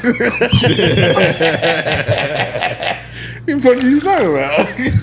God damn, motherfucking, what's that nigga name? The health inspector? Jason Love? Hey, yo, I knew you were going to say that. I thought you might say Mr. Marcus. That's a nigga I can imagine pee with no hair. You can just stand there. Like, it's not as hard, bro. Just try it one day. Just try to pee with one hand. Okay. With no hands one day. All right. Well, you working with something. Okay. No. That's not that conversation. Just try. No. Just try to pee with no hands one day. Have I? Yeah, I pee with no hands outside because like it done been, especially as a trucker. You worried about it's not gonna go nowhere. So I pull to the side and just tight shit. Nah, but in the what's the name? And another thing too, it's more important to me. This might be nasty. This might be TMI. It's more important to me to wash my hands. Like let's say I'm in the mall or I'm out in public or something. It's more important to me to wash my hands before I pee than after I pee. Yeah, me too. Like even if I don't want to touch my dick with outside hands, but once I pee, I'm like, as long as I ain't get no pee on my hands, it's my dick. I know my dick clean. That's why I be saying like when I go in public and shit, I don't touch my dick when I pee. Yeah, but sometimes I don't rewash after I pee. I'm like, I know my dick clean. I mean, I wouldn't either. But people would think we nasty for that. No, that's pretty normal. Yeah, no. If I wash my hands before, then I go pee. Yeah, I feel like with women they can't do that because y'all gotta wipe. Yeah, but like if I wash my hands before and I go pee, I'm not finna touch my dick. And even if I was, it's only to pull it out. But it's like I'm not finna like whatchamacallit. But imagine like you just meet a nigga and like you just found out he was touching his dick and he didn't wash his hands. You would feel some type of way. I mean, he a bold nigga for telling me that. It's me. I we shake hands all the time. I don't. But like, I think. But once you be like, well, now I'm finna go start shaking niggas' hands and shit. Yeah, now you nasty. Well, I mean, you gonna naturally do that though. What, shake niggas' hands? Yeah, like if you're in the mall or some shit and you just you wash your hands before you pee, and then you left out like, oh, I ain't getting no pee on my hands. Well, in that situation, me personally, I'll be straight because I'm not finna touch my dick again. Yeah. But you already touched your dick. That's what I'm saying. No, I'm saying, but like if I wash my hands I'm talking about before. I'm saying I go in the bathroom. I wash my hands before, but you might not wash it or after. Me personally, man, I don't think about that. And as long as you don't stab me up and you done beat your meat, I don't care if you peed or whatever. It's not like you got your hand out and you just pissing on your hand. But it's not some niggas. I'm not gonna think about it. But if you tell me though, now it's a problem. But it's like before. But I don't think every nigga wash their dick like me. Like some niggas got smelly dick probably. Some niggas might got smegma. Smegma is crazy, but I don't know though. It's just that. But I wouldn't know. Like nobody would know. I really don't got a lot to wash, so I could get. But I could, I really like. And then I use deodorant down there. You know that, so like I don't get musty down there and shit. You know that is crazy. Oh well, I be saying it. Look, I told him to stop doing that shit. He told me to stop. You're gonna get cancer. I've been doing that for years. Yeah, just put powder down there. It's powder, so I feel like powder be like. Well, I got an old lady now, so you don't want to do that, bro. That shit got especially if you're using like aluminum deodorant. Yeah, I've been doing it since I was a kid. Yeah, stop doing it. Yeah, that's how I told a nigga had testicular cancer, bro. I've been doing it since I was a kid. Yeah, you gotta stop doing that shit. Well, Rara had taught me that. Yeah, bro. But now with your grown man brain. Yeah, I had tried some aluminum free. They got ball deodorant. Yeah, shit had my balls booming. Or it probably wasn't built for that. Musty. You talking about like Manscaped one? Mando. Oh man. I took off my job. Like, I know Manscaped got one and it's pretty good. It's like the spray. It's pretty fire. Yeah, cause or do baby powder. Every girl I done ever been with, first time they give me head, I'm like, why your balls taste like that? Deodorant. And you just didn't care to wipe them off and then you gonna put deodorant in your balls and shit, bro. I feel like you gotta wipe that shit out before you go getting head and shit. It's not always planned. I thought, shit, I ain't know bitches are eaters. You don't be giving girls UTIs? Okay, so I went through a UTI phase. No. I went through a phase where like every girl I was fucking would be like, I'd be throwing her off. And they always would assume I'd be like fucking other people. And I'd be like, no, like, I don't, well. I'm not that type of guy. Whole time you. But so now I'm not gonna lie, like unless it's like unplanned sex, like if I know like, well, I've always been a big shower before sex person, you know what I'm saying? But unless it's like unplanned, or it'd be times like we'll even get into it and it'd be like, hold on, let me take a shower real quick. You know what I'm saying? Like, girls do that all the time. So it's like now when I know I'm about to have sex or something, I'm not gonna put nothing down there. Yeah. But that might have been why I was throwing girls off. Yeah. Maybe real quick, V, when you was bringing up truck driving, it's crazy because my dad, he was a truck driver for a long ass time. You was mentioning peeing.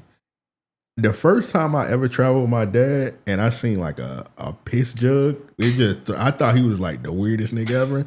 But like that, like it's certain things with truck driving that's just like completely normal. Nigga. And like piss jugs are normal. Normal as hell. And it's just hard to wrap my brain around it, but it makes sense. I'm not gonna lie. When I walked past there and I seen all them jugs, I was like, whew, if I was still on the truck, I'd be like, can I have these? Yeah. Cause them is the ideal ones.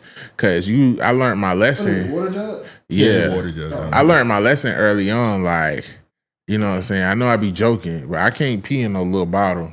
That shit gonna go everywhere. Yeah. Mm-hmm. You know what I'm saying? Yeah, no, that shit be so hard. I need something with some girth. Nigga's an idiot, bro. So, yeah, I'll pee in them. And then them last on, you could keep peeing in them. Yeah. But that back, all right, like, I done, you know what I'm saying? Sometimes when they start filling up, and then like you open that bitch because it creates like gas. Yeah. That shit be down there about to pass. You be passed out, start smelling like eggs. You got to get up out of there. Piss ball. Yeah, pretty much. Or like I done went on break and left some shit in the truck and then get back in and be like, oh shit. Yeah. Yeah, nah. It's some people who shit in their truck. That's crazy. Shitting is crazy. Shitting is crazy. I used to pee well, I still like when I drive out of town, I pee in my Okay. No. You about to tell a story? I did. Ruin the brand. I had to do it one time. Where you shit at? In a trash bag. I doubled the check. Okay, I'm gonna tell the story. I was stuck. No money, no family. 16 in the middle of Miami. I was in Miami. And I was stuck. Miami You need to start going to Miami. Miami don't have a lot of truck stops. Whatever. And you know what? Fuck it. This was last year.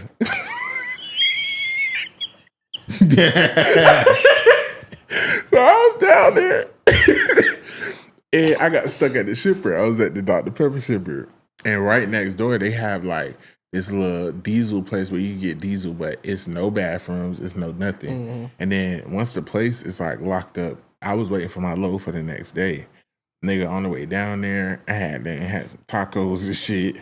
So it's like I'm not at a truck stop. Nigga not watching what he eat. No truck stops around, whatever. I got to spend the night out here, and my stomach just going crazy. So I'm like, no, like, cause I always say that shit is disgusting. Like I never do. But why that. not just get out and shit outside?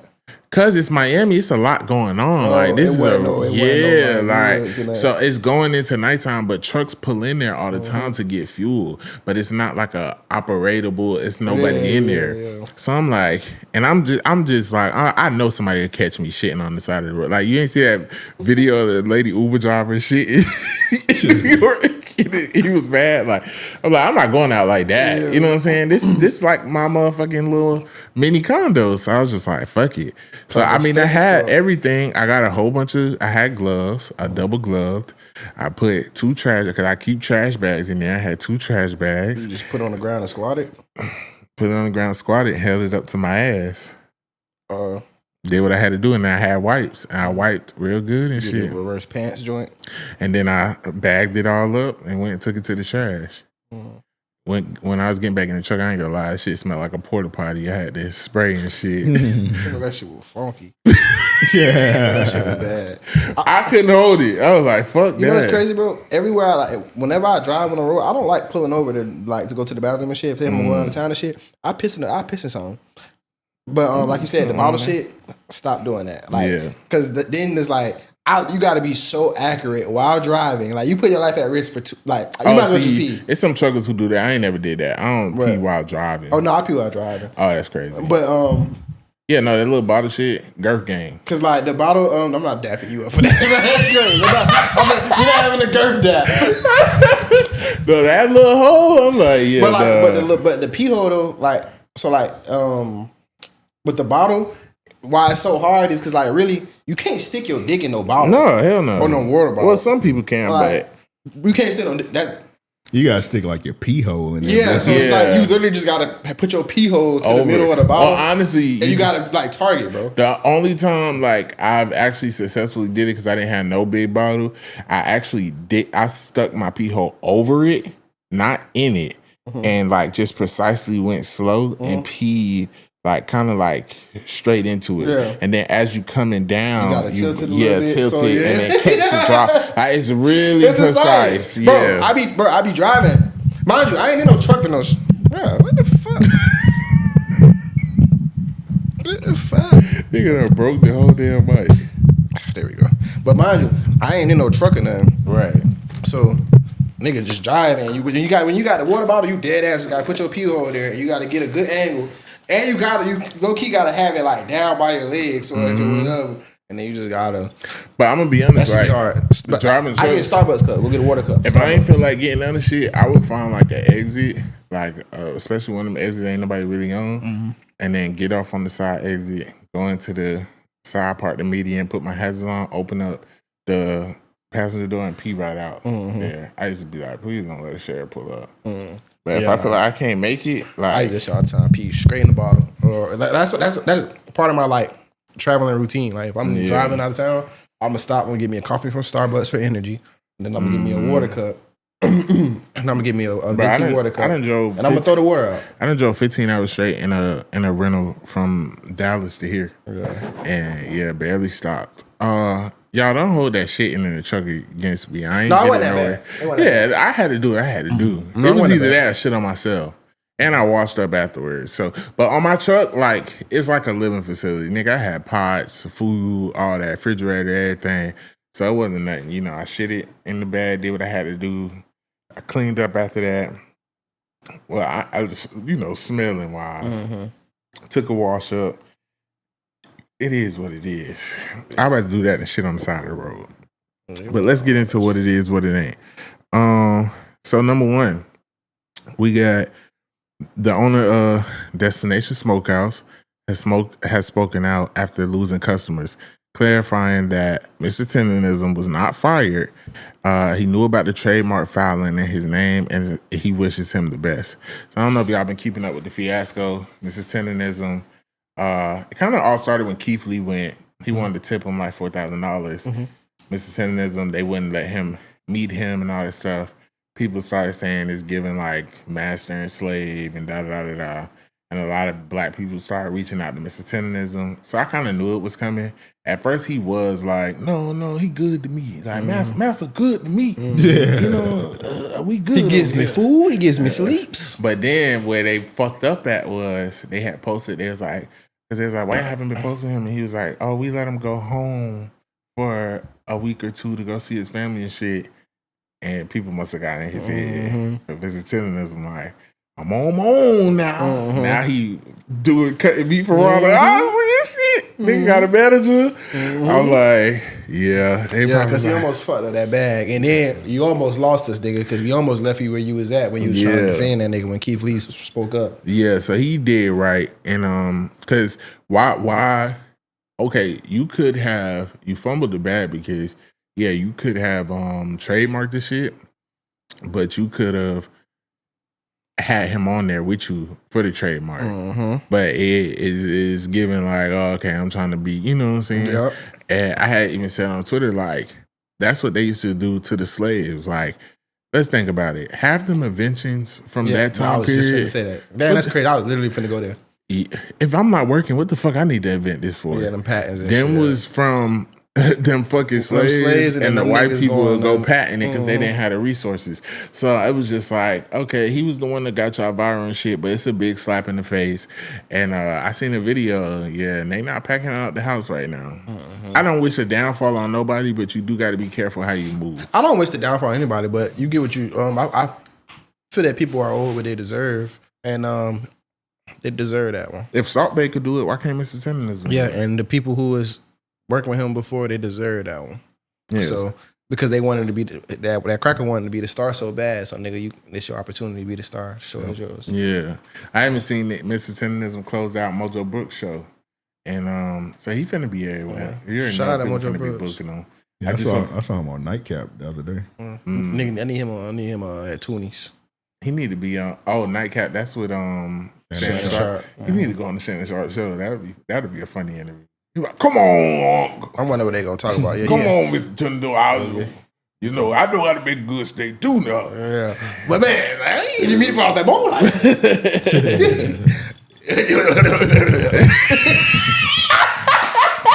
Shit gonna be like two slaves talking. Be like, what the fuck is these niggas talking about? I wonder if Uncle gonna start feeling himself and be like, hey, that cracker, let me tell you how he treat his employees. that cracker will end up being a bad person. I mean, not that cracker. That nigga, Tenderism, he gonna be a bad person. Yeah, I don't know. Like, it might come to a place. I'm trying to read them, bro. I can't. Yeah, I feel like it might come to a place where we see like, oh, okay, that's why he was. It's just odd that he had a black man as a mascot, and he wasn't the Tenderism dude. It'd make sense if the Tenderism guy was like actually in the back cooking, right. But he wasn't cooking. He was just like a mascot. Yeah, it was like Uncle Ben. That's kind of weird. He kind of the way he explained it is like he found like, bro, like he used to grill and shit wherever they from, and then they kind of went into business together. But it kind of gave like, you the mascot, I put up the money. But my thing is, you want to be the star, you should have milked the situation. Man, you know what this situation was? It's what fucking Keenan was doing to Ed on Good Burger, bro. Ed's secret sauce type shit. That's exactly what was going on. Nigga, you make all the sauce that's gonna get these motherfucking customers here, and I give all the money and I give you 5%. Yeah. You was doing it for free. He should have took a book out of I don't mean to sign an NDA. What's the white old dude who signed Whitney and them and all them people? To my Clive Davis. Clive Davis. Should have pulled a Clive. Had all the black talent out in the front and took all the money. All right. Next. Amy Luciani. I'm not sure if y'all aware of her. Dwight Howard's wife. She was previously on Love and Hip Hop. So I actually been keeping up with her for years. She did that one dude. Yeah, the dude Mozzie. Amy Luciani breaks down in tears on live. And your last name is not Luciani. It says that's her rap name. It says she's a rap, yeah. For real? I thought she did hair or something. No, she sells stuff and stuff too. Like she been like about her business and stuff, but she was rapping too on Love and Hip Hop at least. And it says CPS took her daughter. I want to clarify, it's not her daughter, it's his daughter. I don't think she has kids. It's his daughter, but she was referring to his kids as hers. It's Dwight Howard daughter. Yeah.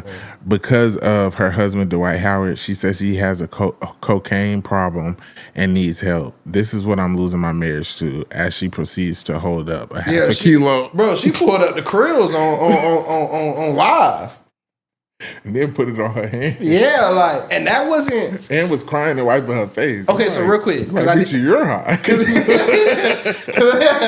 I only seen a little bit of the video, but when I seen, I'm like, that's not coke. It might have been. From what I seen, maybe I was tripping or something. Because like I just seen it in her hand or whatever. I didn't see her put it on her hand, so maybe it was powder. No, she pulled up a whole kilo. Because from the way it looked like a and rock. It was like a half a kilo in the. When she pulled it out the little jar thing, that was definitely coke. Yeah, I'm talking about what she put in her hand, and it was like it was cut up in little squares. Nah, it must have just fell like that. It was coke. Oh, okay, so it was powder. Yeah, I was gonna say because I seen that shit and I'm seeing like a whole bunch of little. Did you see the bag? No, I didn't see the bag. See, I just seen it in her hand. I'm like, bitch, you're about to go to jail. She held the bag up like it was some rap snacks. It was a kilo. It was a half a kilo, bro. That nigga said like he was rap snacks. I seen like some drug. Okay. Some niggas that like I guess drug experts. I'm gonna call them. They were saying that she was actually that in that bag. They said as a glass. I don't know what glass. Oh, like ice. Yeah, I don't know the drug terminology. That's why I say I'm like, because But why would you put this on live if CPS and the police been at your house anyway? No, I seen that picture. Yeah, but I'm telling you, in her hand, I gotta find it. Mind you see it was full because you see the residue. Yeah. So, bitch, you're going to jail. What are you doing? Let's pause right quick. Let's pause right quick. This worse than the Tokyo shit. Yeah, no, hold on. I gotta watch the video right quick. Just only because I could have sworn. I'm like, bro, that's crack in her hand. Shit, maybe I don't. But if they saying it was glass, that makes sense too, because glass be cut up like that. While he's watching the video, I just want to say like, this what it ain't. Amy Luciani, like you know who you married. Like everybody know Dwight Howard is a wild nigga. Yeah. And you see Royce happy as fuck right now. She in that bed. Told ya. It's like, why? This shit right here. I told everybody. Y'all got my stepdaughter was just taken by CPS. But I'm fucking losing my fucking marriage to this shit. This shit right here. As the police. Okay. So my thing is like, what did she did? Like, was they fighting and she took the bag and ran out the house? Like, what's going on? I don't know. Is this his car stash? Like, no, that's a big ass bag of coke though. Yeah, like that's a lot of money worth of coke. And why do you need a personal bag of coke like that? That bag is big. But mind you, that's a Crown Royal bag of coke. We've heard the allegations about him, the parties, he's into that's bigger than the Crown Royal transgender bag. Secretly, like he sleeps with niggas. Huh? And niggas. Oh, niggas too? Oh, I thought it was just. Yeah, I fuck with niggas too. Yeah, he got a What Birdman said. He got a dude that sued him. He said Dwight tried to like take the booty. And Dwight didn't really deny it. He went on live and was like, I don't worry about y'all life. Yeah, Dwight he didn't say it out in open, but he said when the court, it was consensual. He said it was consensual. Yeah.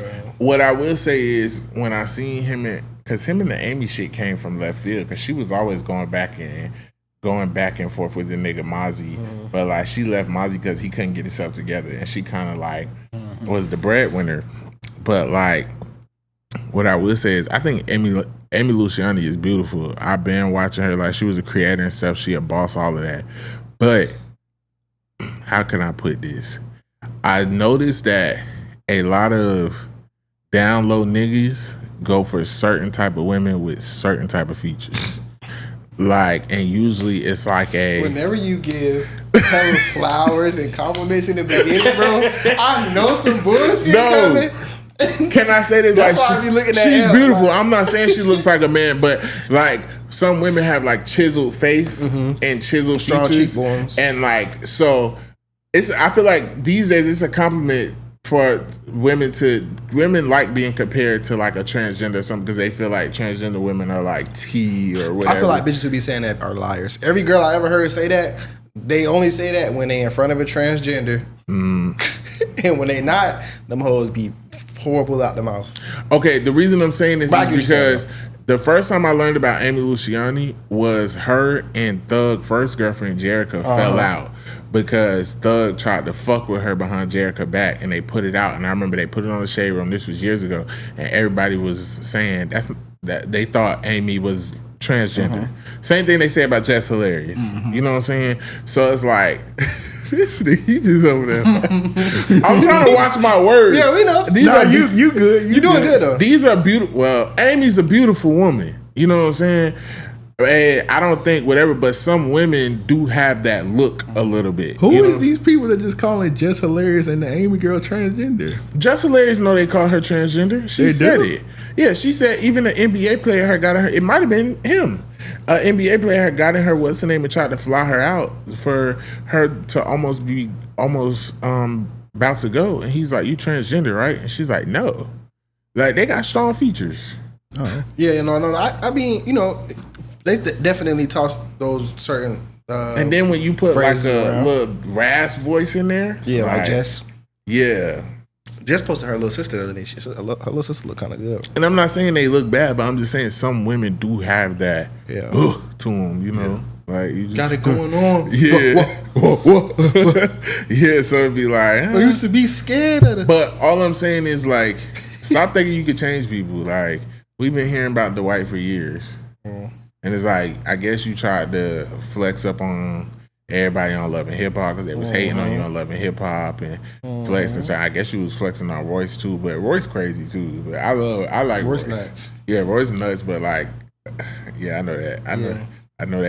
I know that cookie good because So, but Royce was saying like he been into all that weird shit. So now she coming out. She was the first one. She in that bitch, I told y'all niggas.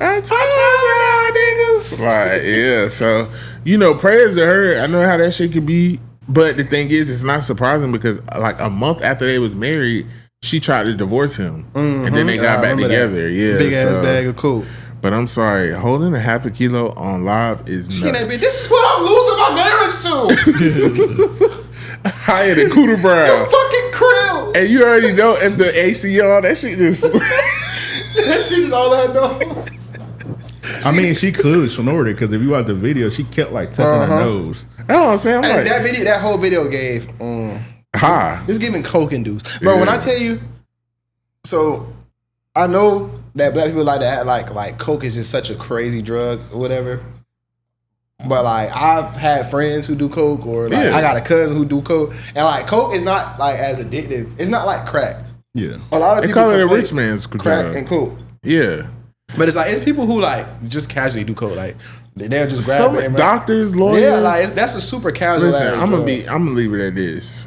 A lot of y'all mamas, grandmamas, grandpas, especially from that era, 80s and 90s and shit, either did coke and probably still do it. I don't know, but all I know is I'm being honest. that bag was worth a lot of money because I remember my cousin had got some coke and nigga. Coke is fucking- an expensive habit yeah, that's to what I'm have. saying. Like nigga, like a point two of that shit was like $20. yeah. I remember if I found out somebody I knew, I'm like, hey, you a little too broke for coke to be yo. Yeah, coke is expensive, bro. Yeah, the Yeah. first time I seen a nigga do coke, it was my homie. He didn't do the coke. He used to go to Full Sail, the little stuff, Full Sail University. Full Sail University. So we used to go to Orlando all the time and visit him. So, bro, we were just at some of his like classmates, like in their apartment. We just chilling, and they could just pulled out a bag of coke and just put that bit on the table. And they just started snorting that shit. And I was like, "What the fuck?" And they just acting like that bit. I'm looking wild. They looking like, nigga, why you? For me, that was college. Like I done seen the nigga smoke crack before. I'd never seen nobody do no coke though. Yeah. I went to college. That shit on the table. Seen people smoke crack. I seen people smoke crack. I only seen that shit on the city bus before. A crackhead got on the city bus when I was a jet and put a whole jacket over her head. Oh, she was hotboxing with that bitch. We just started seeing smoke.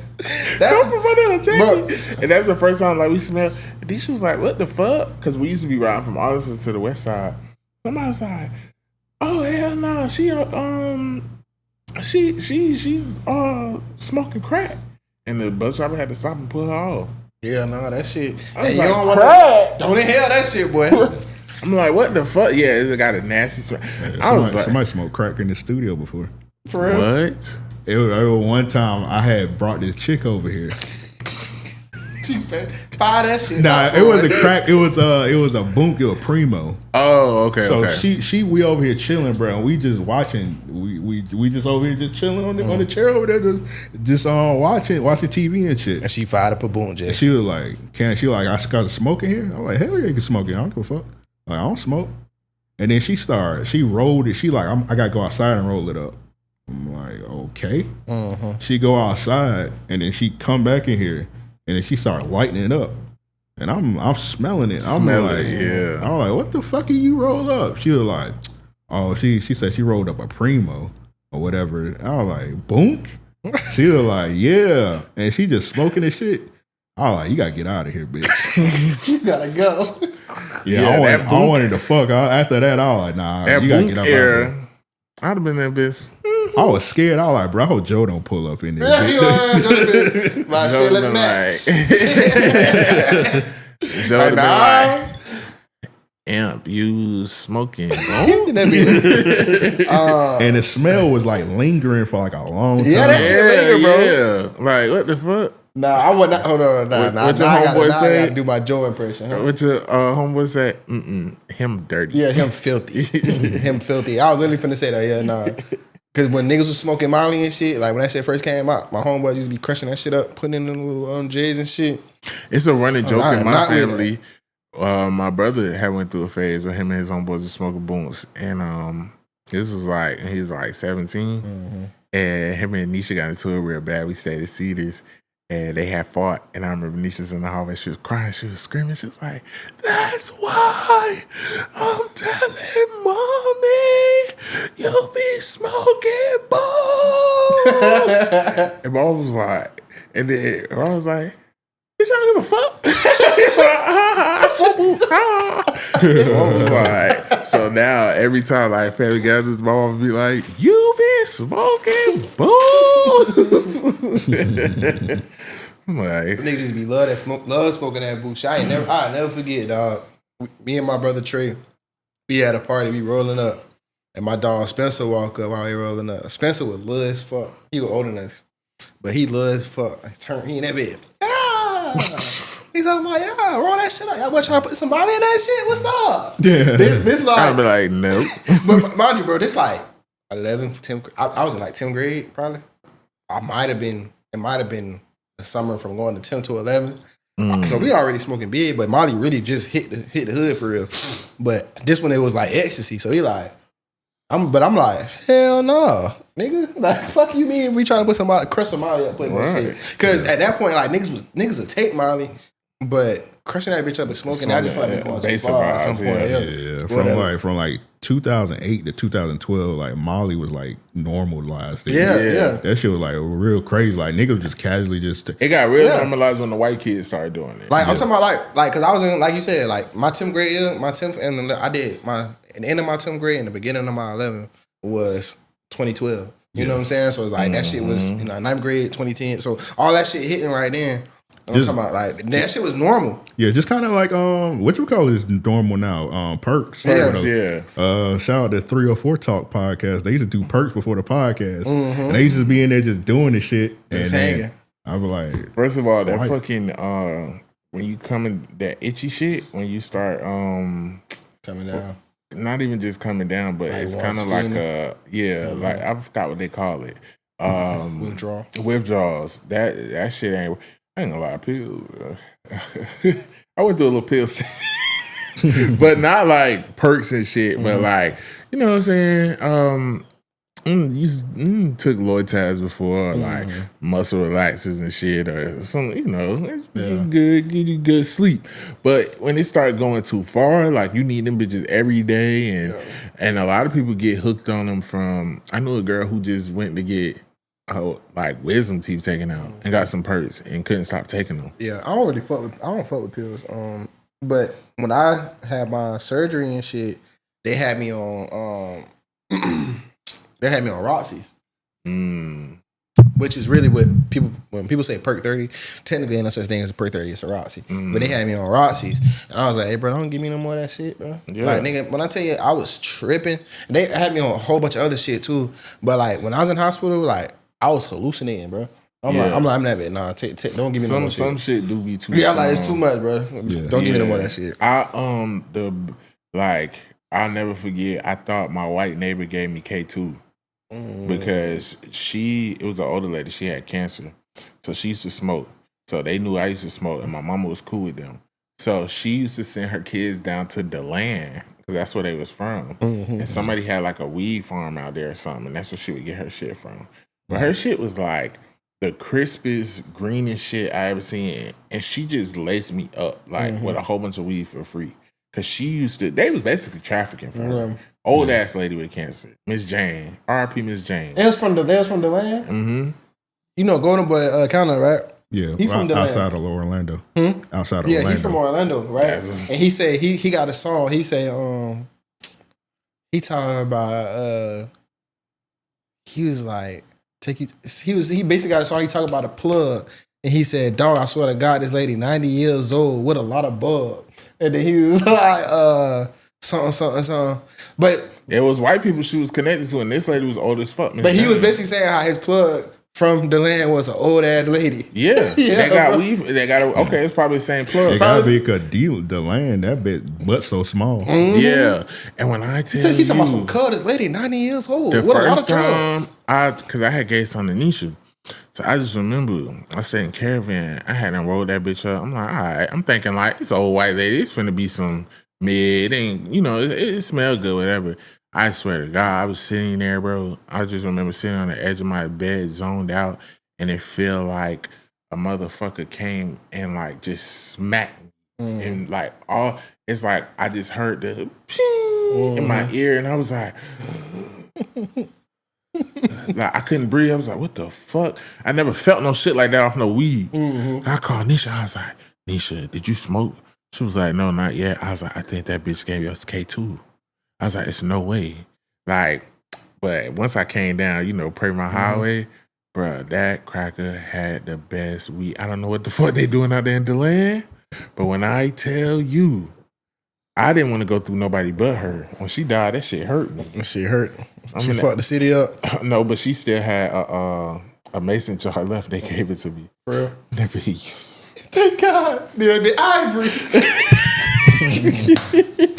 Bro. Love you, Miss Jane. Yeah, nah, but you'd be surprised, bro. Like one thing I learned about like from being in the street, bro, the one thing I learned is the people who be the plug sometimes be the most randomest motherfuckers, bro. Random as fuck. Cause like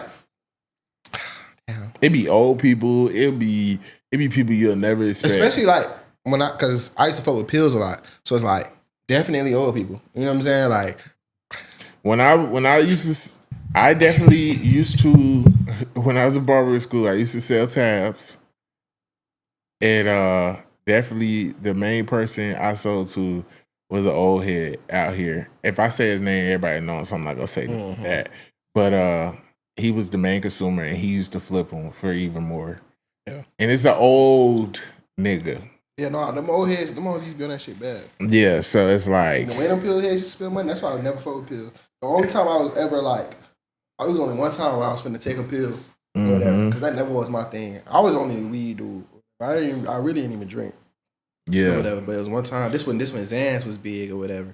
And we had sold all the weed. Like we was waiting on some little shit or whatever. Nigga was taking forever. And at this point, it's like I just want to smoke now at this point. And we was drinking lean. But lean ain't. I wasn't like, I don't know. Maybe I never could do. Yeah, maybe it's something with my body, but lean. I'm not really like somebody who's susceptible to lean. I guess like that. Like I gotta take a lot of it. Maybe I don't know. But I'm like, this shit ain't doing nothing, whatever. And then I'm like, damn, nigga want to smoke, bro. But like, I got this shit coming. I don't want to leave. He fuck around and get her or whatever. So I'm just waiting. And then but them boys just be fucking with the Zans and shit. Like, we had some Zans. I was just gonna take like a half one or whatever, just to get the monkey off my back type shit. And my brother, he was like, man, hell no, or whatever. Cause he know I ain't fuck with it. He was like, no, he like shit straight or whatever. And then I was like, that's the only time I ever had the urge to do it. But other than that, I was like, no. What's so funny to me is like people don't know Xans is really like it's low key like a ADHD antidepressant type. Yeah, but Xanax, niggas abusing like, that bitch. When white people been giving they teenagers and that shit for years. Like shit, low key. Never mind. Well, one of the medicines I take is kind of like a knockoff Xan. Like, so it's like, but it do be having, I remember when, now I know you didn't take Adderall. I ain't never want to take that shit. Yeah, I take Adderall. Yeah, I remember Nisha used to say that shit when she used to like work at Bahama Breeze. She used to be in that bitch. That's the only pill, like, that's the only pill that I take like regular, like on the street level. I try not to though. Like I try to get it from make you focus. It's so easy to get it from people who like I'm not finna call up no drug dealer, but let me get, you know what I'm saying? Yeah. But like it's so easy to get Adderall if you know somebody. Like I got an uncle who would like, he dibble and dabble with some little shit. So like I get if I can't get it from like somebody who I know gets a prescription, I'll go to him because I know he's getting it from people with prescriptions. But I don't play with them when they come to pills. That's how I used to do. That's how I used to sell tabs. I love Adderall though. Knowing an old person who get Lloyd tabs, and a lot of white people will pay like $7 a pill for them bitches. So it's like I might sell them to this nigga for $5, and he gonna flip them for $8. You know what I'm saying? And if you got 60 of them. Yeah, but this is all allegedly. Shout out to Adderall. I love Adderall. Yeah, nah. My first time like seeing somebody on Adderall was I went to homecoming at FAMU, and we was looking for. It was like a restaurant on FSU campus, but it was late at night. They said they had a Denny's or something. I don't know. And we was riding around, so we seen this white boy, and I was like, "Don't ask," because it was a car full of niggas.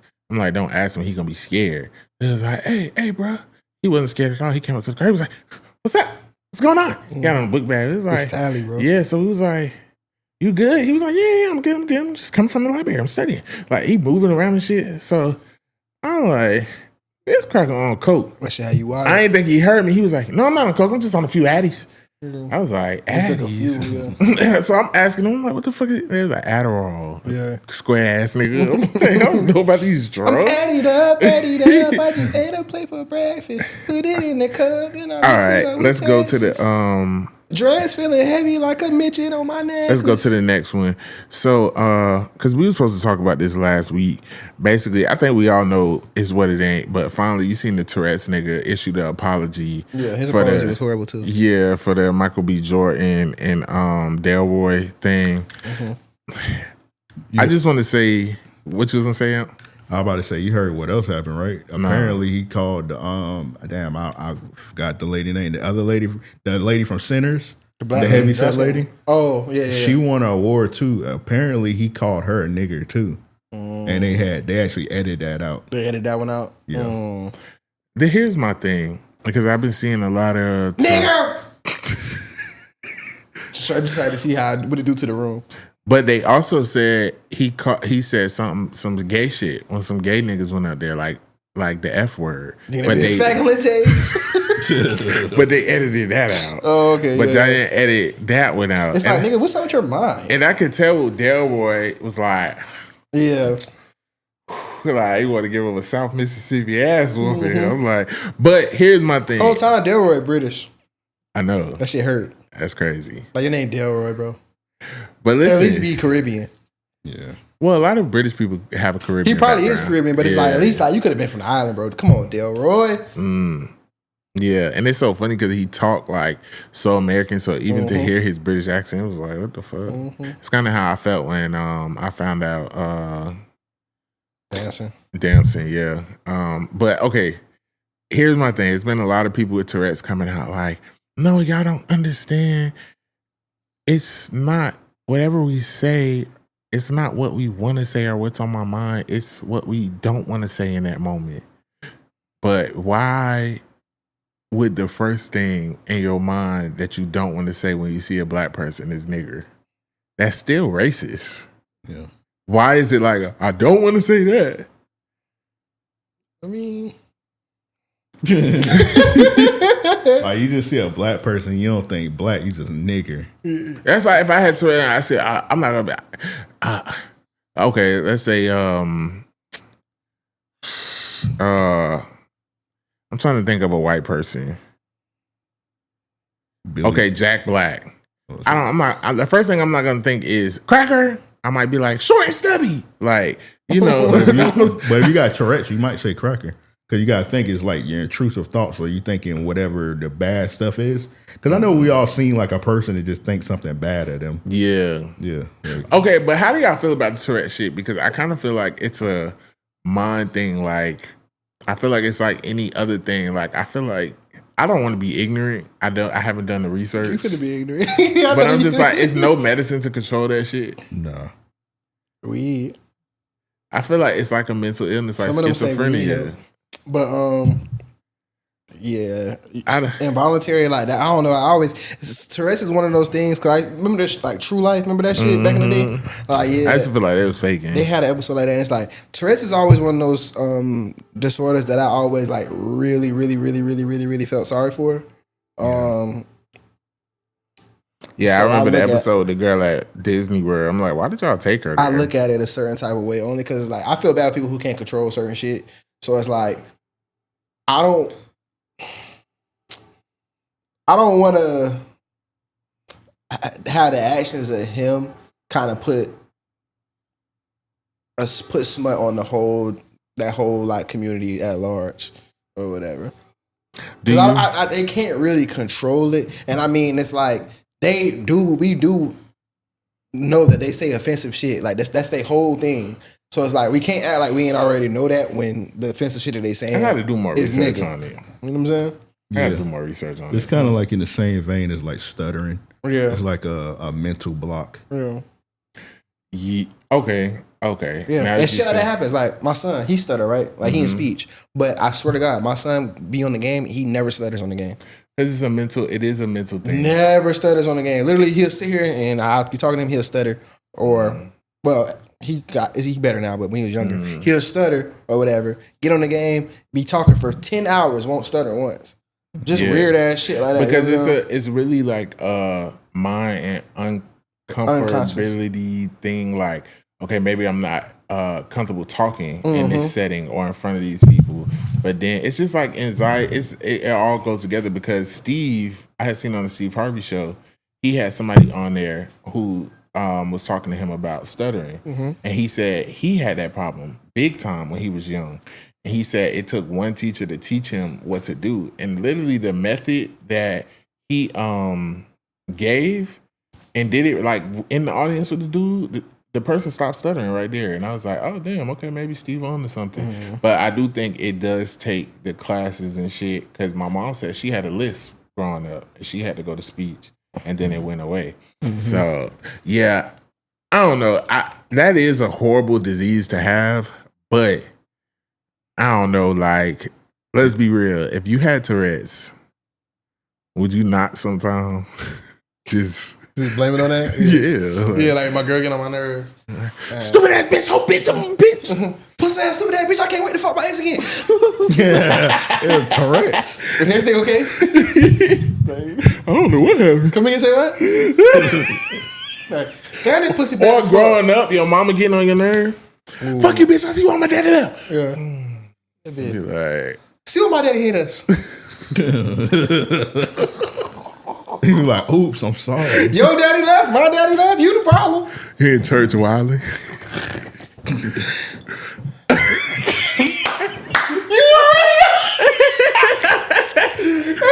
Nigga know I was gonna take it somewhere I ain't gotta be. First lady dick is fuck.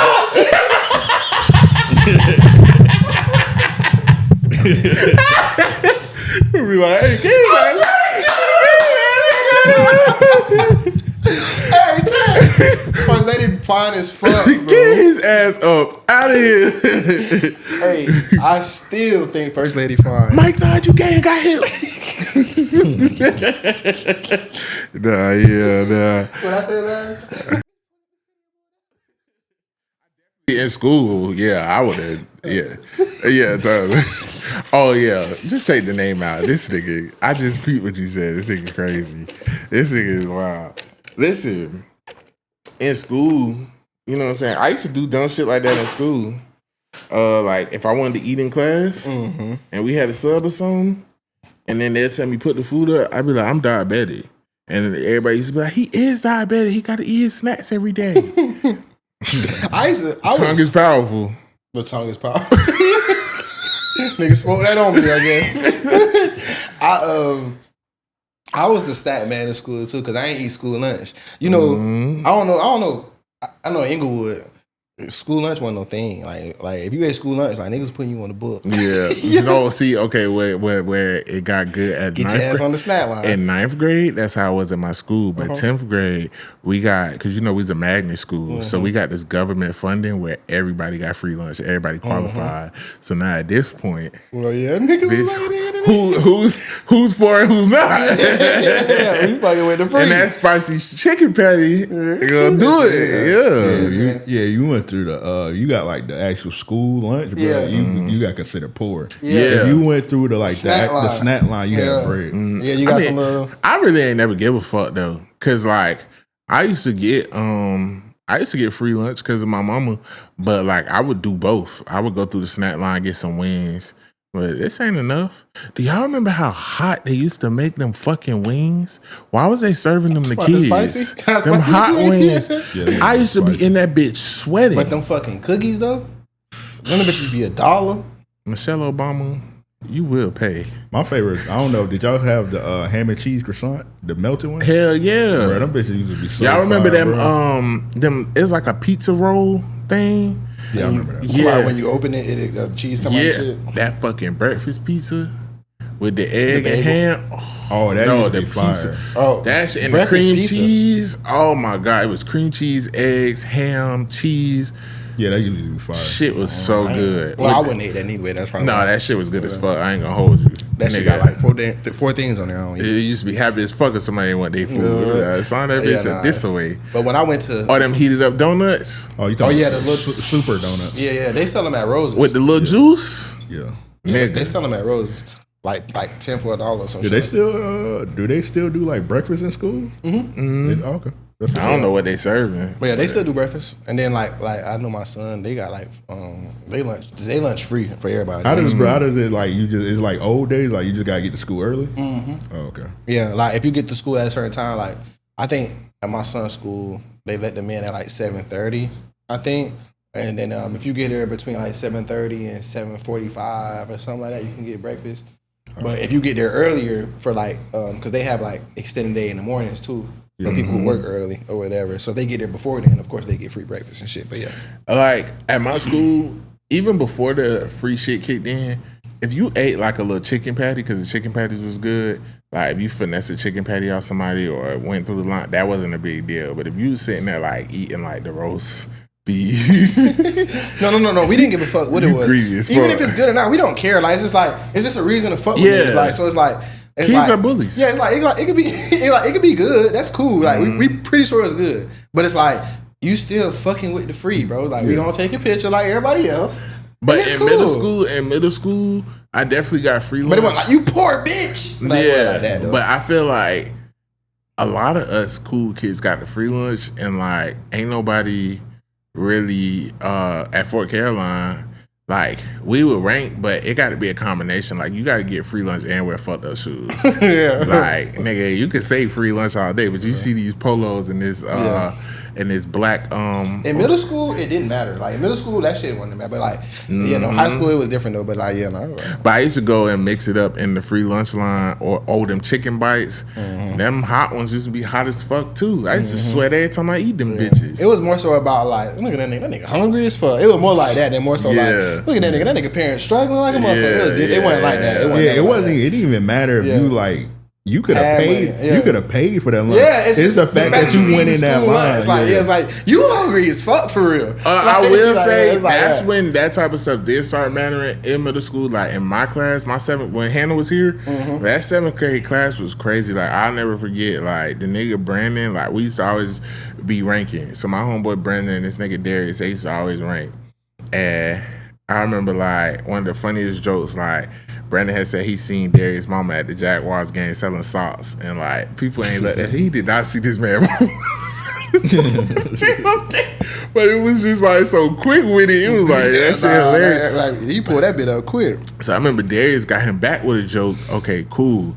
Bruh, the worst thing that could have happened to Darius was Brandon got dropped off to school early one day, and Darius had a teacher-parent conference.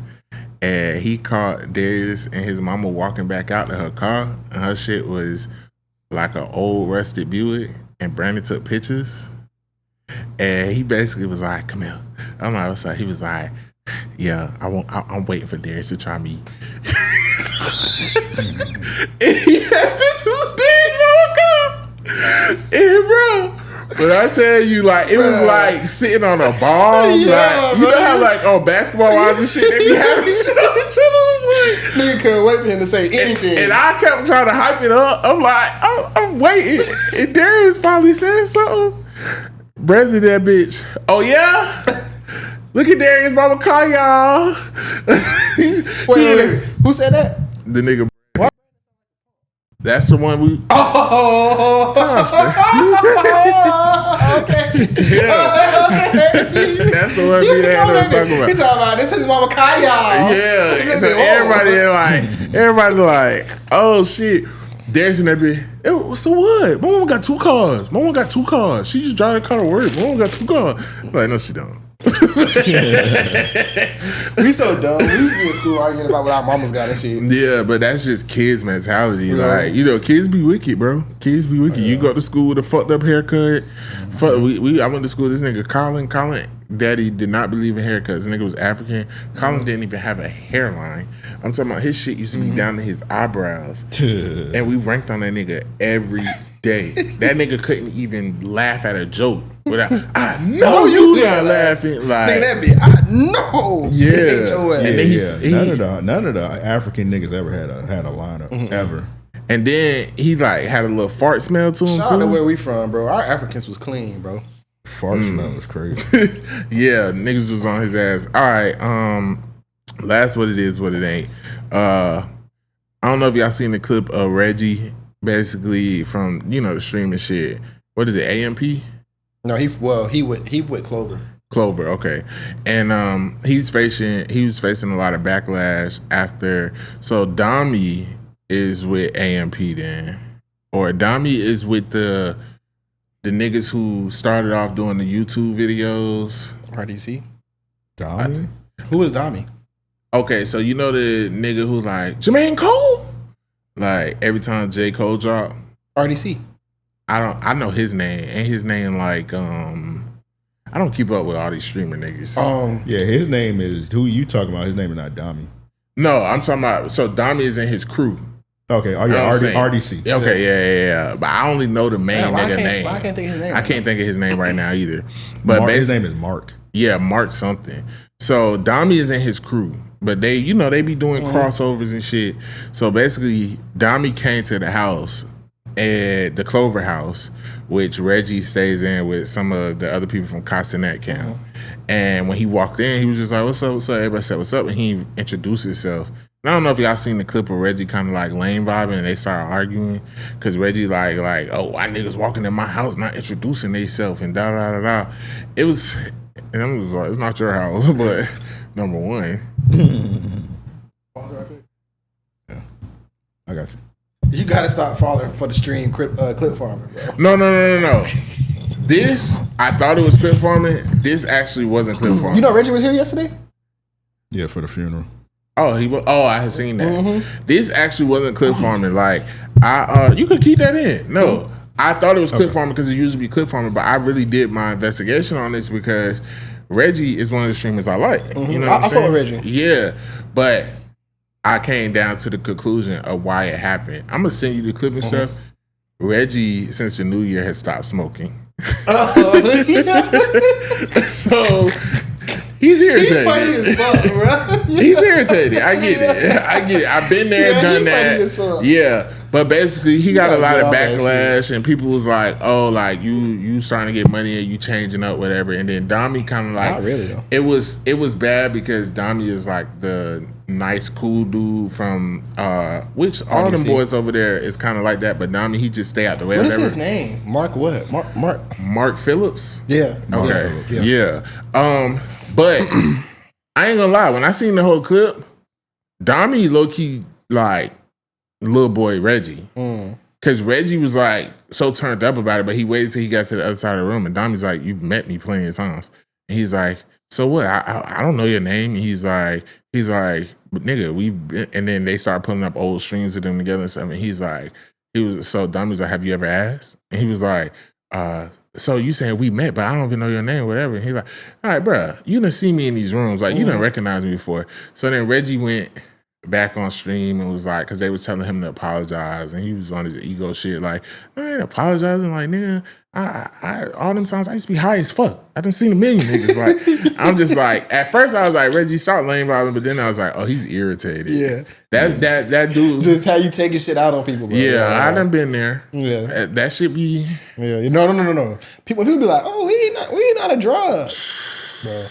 Yeah, it is. Weed is a drug. Before I quit smoking, When I stopped smoking, whenever I smoke, I smoke a lot, and when I stop smoking, nigga, I don't eat for a week. I don't be wanting nobody in my face. Y'all gonna see, nigga, when a nigga pop out. Yeah, I'm not gonna lie. Look at that. I've been debating on starting back smoking again. I don't want to smoke the way I used to, but since I'm retired from trucking now, I've been debating, like, every once in a while in the house, or maybe on Just Sundays, or shit like that. But I kind of just feel like I've not done it for years, and I kind of feel like I don't want to fall back into that rabbit hole because I know how lazy I used to be. Socially is the best way to like reintegrate that shit. Like, and I don't want to, but I will say so. And it won't be addicting. I stopped smoking in 2018 when I started driving trucks. I didn't smoke again until 2020. And I only smoked for like half of 2020. And then I stopped again cold turkey at the end of 2020 for 2021 to get back into trucking. And I haven't smoked since then. So it's been about 5 years. But when I did smoke in 2020, my tolerance was way lower. Yeah, that's how it be. That's exactly how it be. And I wasn't smoking around the clock. I was just smoking at night and shit. So that's why I've been like, I might hit it. Yeah, you know me. I don't smoke more often than I do, and I'm a social smoker for sure. As far as like, that's where I advocate for. I feel like weed works the best, or works the best for me. Like, I can't be when I'm at the crib just chiefing blunts to the face dolo. Like, that's not the best. That's not the best version of me, or that's not. I'm working through something. I'm trying to figure something out. You know what I'm saying? But if you do it socially, like if I go out with the guys, like if I go out with the guys and boys smoke, I might tap the blunt, because you really only got to tap it once or twice. Get you something to drink, level that shit out, and then you good or whatever. If you feel like you too high, take you a shot or something. You good or whatever. But don't try to finish no blood. Don't do nothing. Because when I used to really smoke, nigga, I'm talking about, shit. Every morning, nigga, my sheets had holes. I couldn't eat. To eat, I need to smoke. I'm smoking on lunch break, smoking on the way home. It was really like an antidepressant. Like, you really don't be realizing you depressed. That's why you smoking so. And then smoking give you something forward to look to when you ain't got nothing to look forward to. And then it's like, it kind of made me like content in where I was. Like, I don't need no bitch to satisfy me. I'll be single. I don't need this. I don't need that. It'd be like, all right, King, you done jacked off 6 times this week. this month. You might need to. You got 600 on your belt. Yeah, like, what the fuck? This hour you got 6. Yeah. So then you jacking off. You masturbating like a girl. Yeah. Lastly, I want to run through this real quick. I just want to say, everybody know Lil Papa funeral was yesterday. I guess we was talking about it in the car, like whether it's what it is or what it ain't. With people who was kind of like mad about the manager's speech. And what she said. Amp, you seen it? Yeah. How do you feel? First of all, when I seen it, I seen some people saying it was his mom. So when I seen it, I thought his mom said it. But then I seen some people correct it and said his manager. I didn't see. She probably shouldn't have said it, but it's not something where we need to make a big deal out of it. I said the same. First of all, she be working. Shout out to the law. She do look like that. Because I was like, why is she speaking at his? But yeah, I kind of agree with what you say. Like, I don't feel like they said nothing wrong. I don't feel like she said nothing wrong. I just think maybe the time. It probably wasn't appropriate to say during the time. Yeah, like maybe in a post or something, or just to the people that knew him. But I feel like people is so used to like sugarcoating and faking flaw shit these days. When somebody say something real, And I feel like she made that statement for the public who don't know him. And I just feel like in matters like this, just them having access to see what's going on is enough. I don't feel like they should be really addressed as far as the public, because that statement wasn't for anybody who was around. That statement wasn't for anybody who's close to the family who actually should have the details or whatever. Like, that was for the public who's asking for details and creating scenarios and conspiracies and narratives and all that shit in order to get the details that fit whatever they want it to be. And it's like she went and said that, which if we be honest, we're looking at logic. Everything that we've seen, that we've heard, everything that's come out regarding Papa in the past, present, and future has all shown that what she said is probably more closer than the truth than most definitely. Yo Gotti getting him killed. Like, you know what I'm saying? Like, let's just, you know what I'm saying? Like, no, like, especially if his family not even saying that. It's like, read the room. Yeah. But I think the reason it was wrong timing is because, let's be real, like, out of all the conspiracies, she's top villain. Because she was there, yeah. So it's kind of like, for you to get up there and say it, it's kind of like, I'm finna clear my name today. But it's like, all right, man. But I feel like she didn't say nothing wrong, and she just wanted the people to know that mental health is real and people be battling. And what she said is true. When you're going through that and you're going through mental health crisis and things like that, it's nothing really nobody else can do. You have to want to save yourself. Yeah. You know what I'm saying? So it's like, stop playing the blame game. Stop saying, oh, this could have been done, this person. If these people were aware of what he was going through, they probably all tried. And just as she said, like, I had been saying, like, Papa, a whole stadium will fucking repeat his lyrics.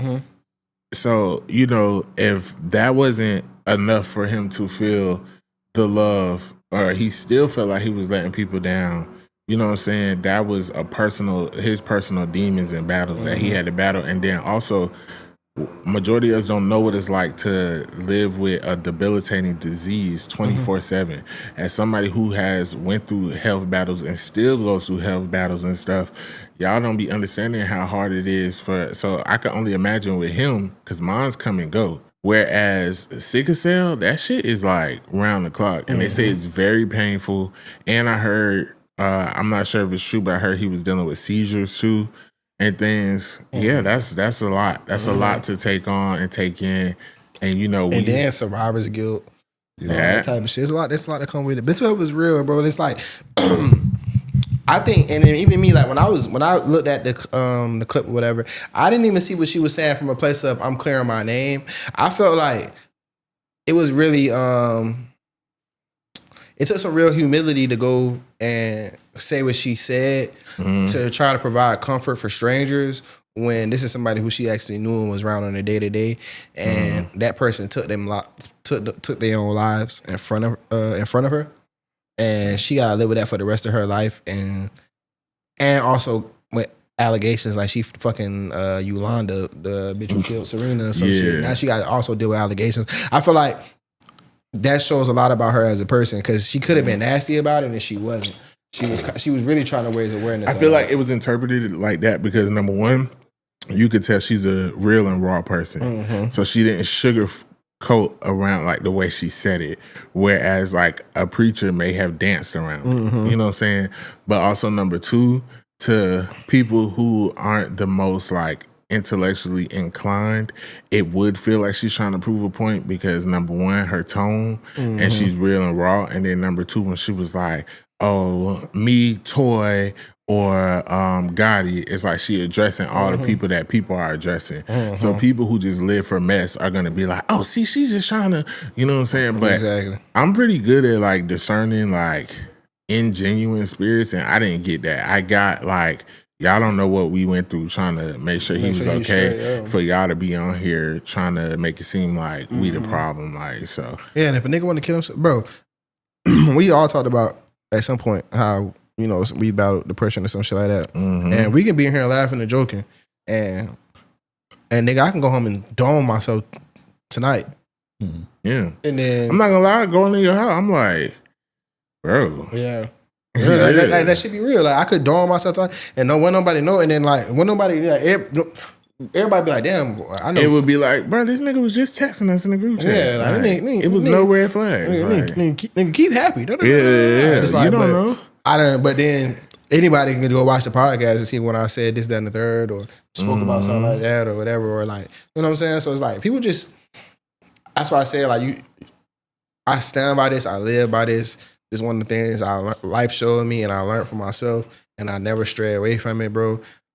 The people who matter is the only people who matter, bro. Or like if shit not true, you don't never need to clear your name up. You don't never need to clear nothing up. If a motherfucker, the people who know you will know your character.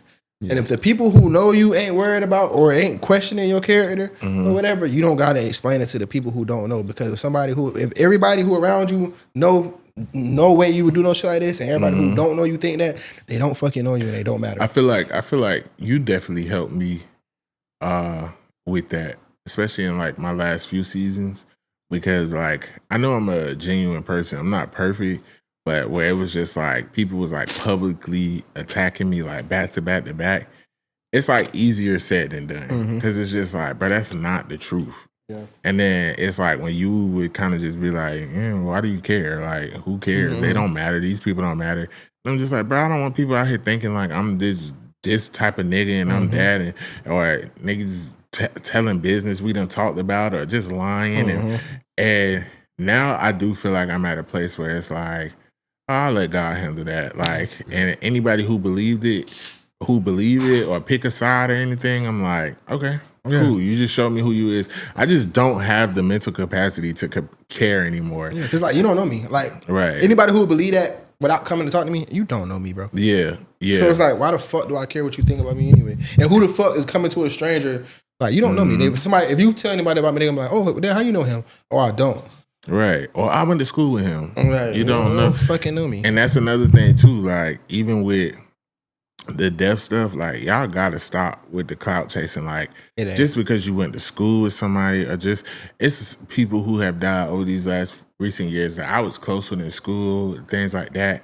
And I may talk to like people who we had mutual friends with in private, but I'm not finna go if I know I haven't talked to this person in the last few years, we haven't interacted, it wasn't nothing. I'm not finna go to a message from 2021 and be like, he had just told me I had that shit on 4 years ago.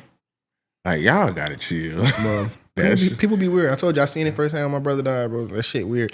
And our city specifically, Jacksonville, has a very weird association with death. And it's very clout chasey, it's very weird, and it's very me. It's super weird. I heard y'all did not respect the family, and y'all still showed up to that man viewing. When they asked y'all, if y'all not family, don't show up. Like y'all turned. Okay, I mean, whatever. It was a beautiful funeral. It was a beautiful service. I love the colors and everything, but I just hate the way some people use other people's tragedy. Yeah, niggas was doing photo shoots. I seen we were just talking about bruh off camera. I seen he going quote unquote viral on Facebook. He recorded the casket going to the funeral. I'm like, why are you posting this? Weird. Yeah, he made sure to turn them comments off too. Weird. Yeah. I've seen a lot of these popular people in Jacksonville posting stuff, posting, and it's like, okay, if you want to show support and love, that's cool, but it's like weird. Yeah. It's weird. Somebody died, bro. And it's clout chasing. Somebody died, bro. It's weird. Yeah. Like, Yeah. And he died in a fucked up way. Yeah. Yeah. Somebody It's- died, bro. Shout out to Yolanda Adams too. That was Yeah, amazing. that was real. raw. That That was was real. raw. Yeah, I really like that. I ain't know auntie was gonna be there. Yeah, shout out I'm to her. like, yeah, that they snapped with that I one. do want to say though, you know what I'm saying? Like mental health is real, bro. Like the strongest of people have weak moments. You know what I'm saying? And especially when you by yourself, especially when you care about. It sounds like Papa really cared about the people around him and making them happy and being there for them. And like me personally, I just speak for myself. It's very hard where everybody see the world in you and you don't see it in yourself. So it's like, and can't nothing fix that. No matter what nobody say, no matter what you get, no matter what you do, if you don't feel that shit for yourself, can't nobody change that. And mental health is real and it's not easy to deal with. So And I hope he found some peace in that. I low key feel like I feel like I deal with that because I actually see what the people see in me, but I feel like I can't get to the place of where I feel like I should be or what I actually see in myself or know about myself. I feel like I'm supposed to be way at a bigger level than where I'm at. And that's what fucks with me. Not to that point, but to a point of, that can be a lot for a man to carry. Yeah, it bothers you. Like, Yeah, because to us, we feel like, bro, Papa was the biggest out this city and he had jewelry and this and that. But I mean, let's be real. That shit don't matter to real people, bro. Yeah, and let's be real. On a global scale, you know what I'm saying? He wasn't like I'm just being honest, he wasn't an A-list artist. So to him, that might have fucked with him. Like, I'm supposed to be here, there, in these rooms, on the award TV. But we just see he's selling out stadiums. And somebody like me, who I want to be where probably I'm like, damn, bro, why he wouldn't be happy with that? But you don't understand because once you make it to this place, you want to be higher, higher, higher. And I'm not even saying that's what, I think it was more personal life shit with him. But I'm just saying a lot of people that we see and these celebrities and these women and stuff, money can't buy happiness. The people around you, you know what I'm saying? If anything, sometimes it make it worse because you start seeing the real with people, how they use you and abuse you and all type of stuff and just want you for money and resources and things like that. It's a lot taking care of the family, especially when you come from a impoverished place and people don't understand what comes with having money or success or the image, but you're not getting the royalties or resources, especially in the music industry. You know what I'm saying? Everybody got their hand out. And then just lastly, like trying to be still have a regular, because he seemed very private. So it's trying to have that while everybody want to be in your business. And then lastly too, you know, I think y'all need to lighten up a little bit on his baby mama toy. But also, I think a lot of people should use it as a learning tool to cherish the people while they're here and stop going to social media with drama and talking down on people because then, let's be real, she has the right to grieve. That's her child's father. But now there are people who feel like... And sometimes the people who hate you the most love you the most too. Yeah, and now there are people who feel like, oh, you used to talk so much shit about him. And now, trust me, they had a child together. So they had to talk, they had to communicate. She's hurting, she's grieving. But stop running to the internet and posting y'all baby daddies and y'all baby mamas and talking about each other because then it has a negative effect on you when you try to grieve publicly. So, and that's all I can say about that. But she has the right to grieve. Stop telling that girl she this and she that for grieving about her baby daddy. It ain't even just about him, whether she was still in love with the nigga or not. She can hate the nigga, but her son. Her son, right. Exactly. Yeah. All in all, man, RP Lil Papa, check on your homies, check on your friends. You see, I went and pulled up. Hey!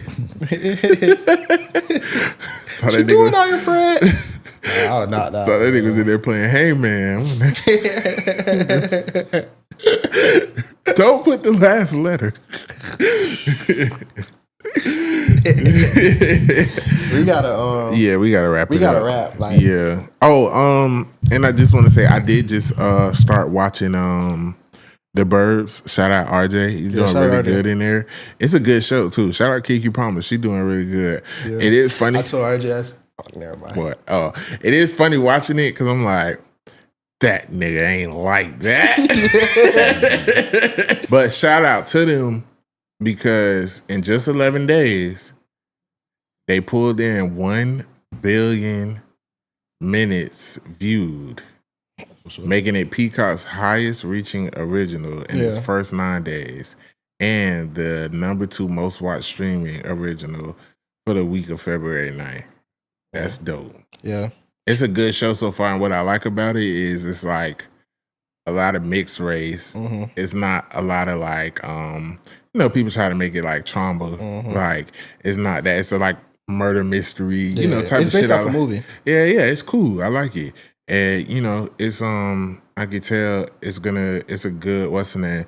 And also, too, like, much respect to RJ because I think what he's doing is smart. I think he's opening a lot of doors for himself by accepting that role because I think a lot of, especially black actors and black men in the industry, since a lot of these older actors started like doing the interviews and the podcast about the curse of like the dress, even though this ain't the dress role, it's like now the young and up and coming actors are so scared for any type of roles that deal with that because they feel like, oh, I might get like blacklisted or, but I actually think we need those roles to open back up because that's just a new woke thing. When we was younger, we wasn't thinking about Martin acting as Shanae, like, why would he do that? Or Jamie Foxx acting as, you know what I'm saying? Yeah. It's literally acting. It's a job. It's just acting. Yeah. And these roles have to be played. And shout out to your boy. He's playing it really good. And shout out Keke Palmer. She's playing the interracial couple role really good. But I kind of could see Keke Palmer dating a white dude though. So it's kind of like, but I love how like it's not like she's conformed. She's like, these white people crazy. But I still fuck with my white husband. Shout out bro though. Shout out RJ bro. I'm proud of you, bro. Yeah. We was actually talking about it when we was in Vegas. Cause he had that Night Patrol had just dropped too. He got the movie Night Patrol out too. Y'all can check that out. And that has just dropped. But yeah, shout out to bro. Super proud of him. How he doing this thing. You got a new fan base now. I had seen the tweet. It was like, y'all seen RJ? He play. I seen all the girls out there. It was like, yes, I love you. All the girls. I was like, he got a new fan. That's the fan base you need, though. It's gonna take you to the next level. What time is it? I should call him right quick and fuck with him. Hold on, let me see. Let me check his location right quick. Yeah, bro, because I was like, damn, this is a good role. Me and my girl was watching it. No, that scene when the librarian was like, oh, look at the little mocha. She called the baby a little mocha something. I was like, oh, shit. White people be on some wild shit. Let me see if he home. Yeah, that would be dope. Where he at? I definitely could tell they're going to have a season 2. Oh, no, he ain't home. Okay. Yeah, he ain't home. I'm finna text him. I like to check like people who location I got. I like to text them and be like say if they in Publix or getting some wings, they're Buffalo Wild Wings. I text them be like Buffalo Wild Wings, huh? I was like, okay, like me and Keith really should have each other's locations, but I've always avoided it because I be lying too much, like coming here. So I know he was like, you're on the way? I'm like, yeah, I'm walking out. I'm still at the house. I never believe you. Like, it be something, bro. I wish you could be here sometime. But if you late, you be like, on the way. I'd be like, oh, he finna leave in like 10 minutes. So, like, I always avoided us doing the location thing because I'm just like. You know what's funny? And I don't mind it. I don't care. Because when I record with y'all on Sundays, I be up. I usually come up here around like 12, so I don't really be giving a fuck. So, when you had said, oh, I'm coming at 2. I'm like, man, this ain't coming at 3. Stop it, bro. Nah, for real. But it said 2:45. Like, that's why I'm like, bro, I'm really just trying to kill time. Like, I literally I was on the phone. I'm like, yeah. V say he needs some time or whatever. He said 2:45. I'm like, but it's probably gonna be like 3:30. I'm like, so, but I was like, but I'm gonna leave at like, I'm gonna leave at like 2:30 though. Or whatever, or maybe 2:45. And then I don't know. Okay, so I do tell white lies. I just lied to y'all for no reason. I said I gotta push it back to 2:45. My wheels got delayed. They did. I overslept. Why you just can't say we come at 2:45? Because I feel like that's a bad excuse. Like, I overslept. All you gotta do is just say, Just for this nigga to oversleep. just say it's 2:45 instead. 2:45 instead, y'all boy. No, it sounds more like when you're already a habitual late person. Like, I feel like now.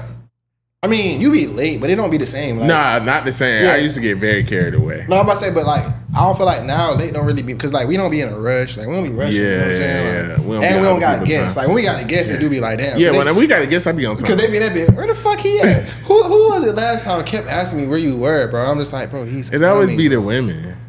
Oh, it might have been Dream. Oh, Yeah, it might have been probably. Dream. Yeah, I think it was Dream. Yeah. It's like he coming. I promise. But they always be that big. But Yeah, that day that was the last time I was running late. But when we got to guess, I try not to run late. But I don't know. I ain't even read that. Sometimes I look at this as like work too. So that's the type of shit I do with work too. Like I take pictures on the highway, like where's traffic, even though I left the house. That's why I'm late. But I'm gonna catch a picture where there's some traffic at.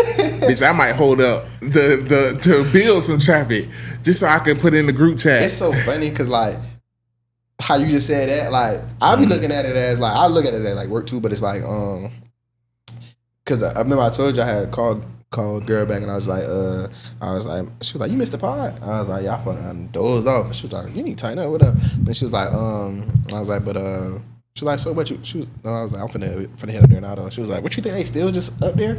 I was like, no. And then she was like, okay, then so I thought y'all was doing that too. I was like, and we finna do it now. Yeah. Like, bitch, you gotta read the name on the LLC, huh?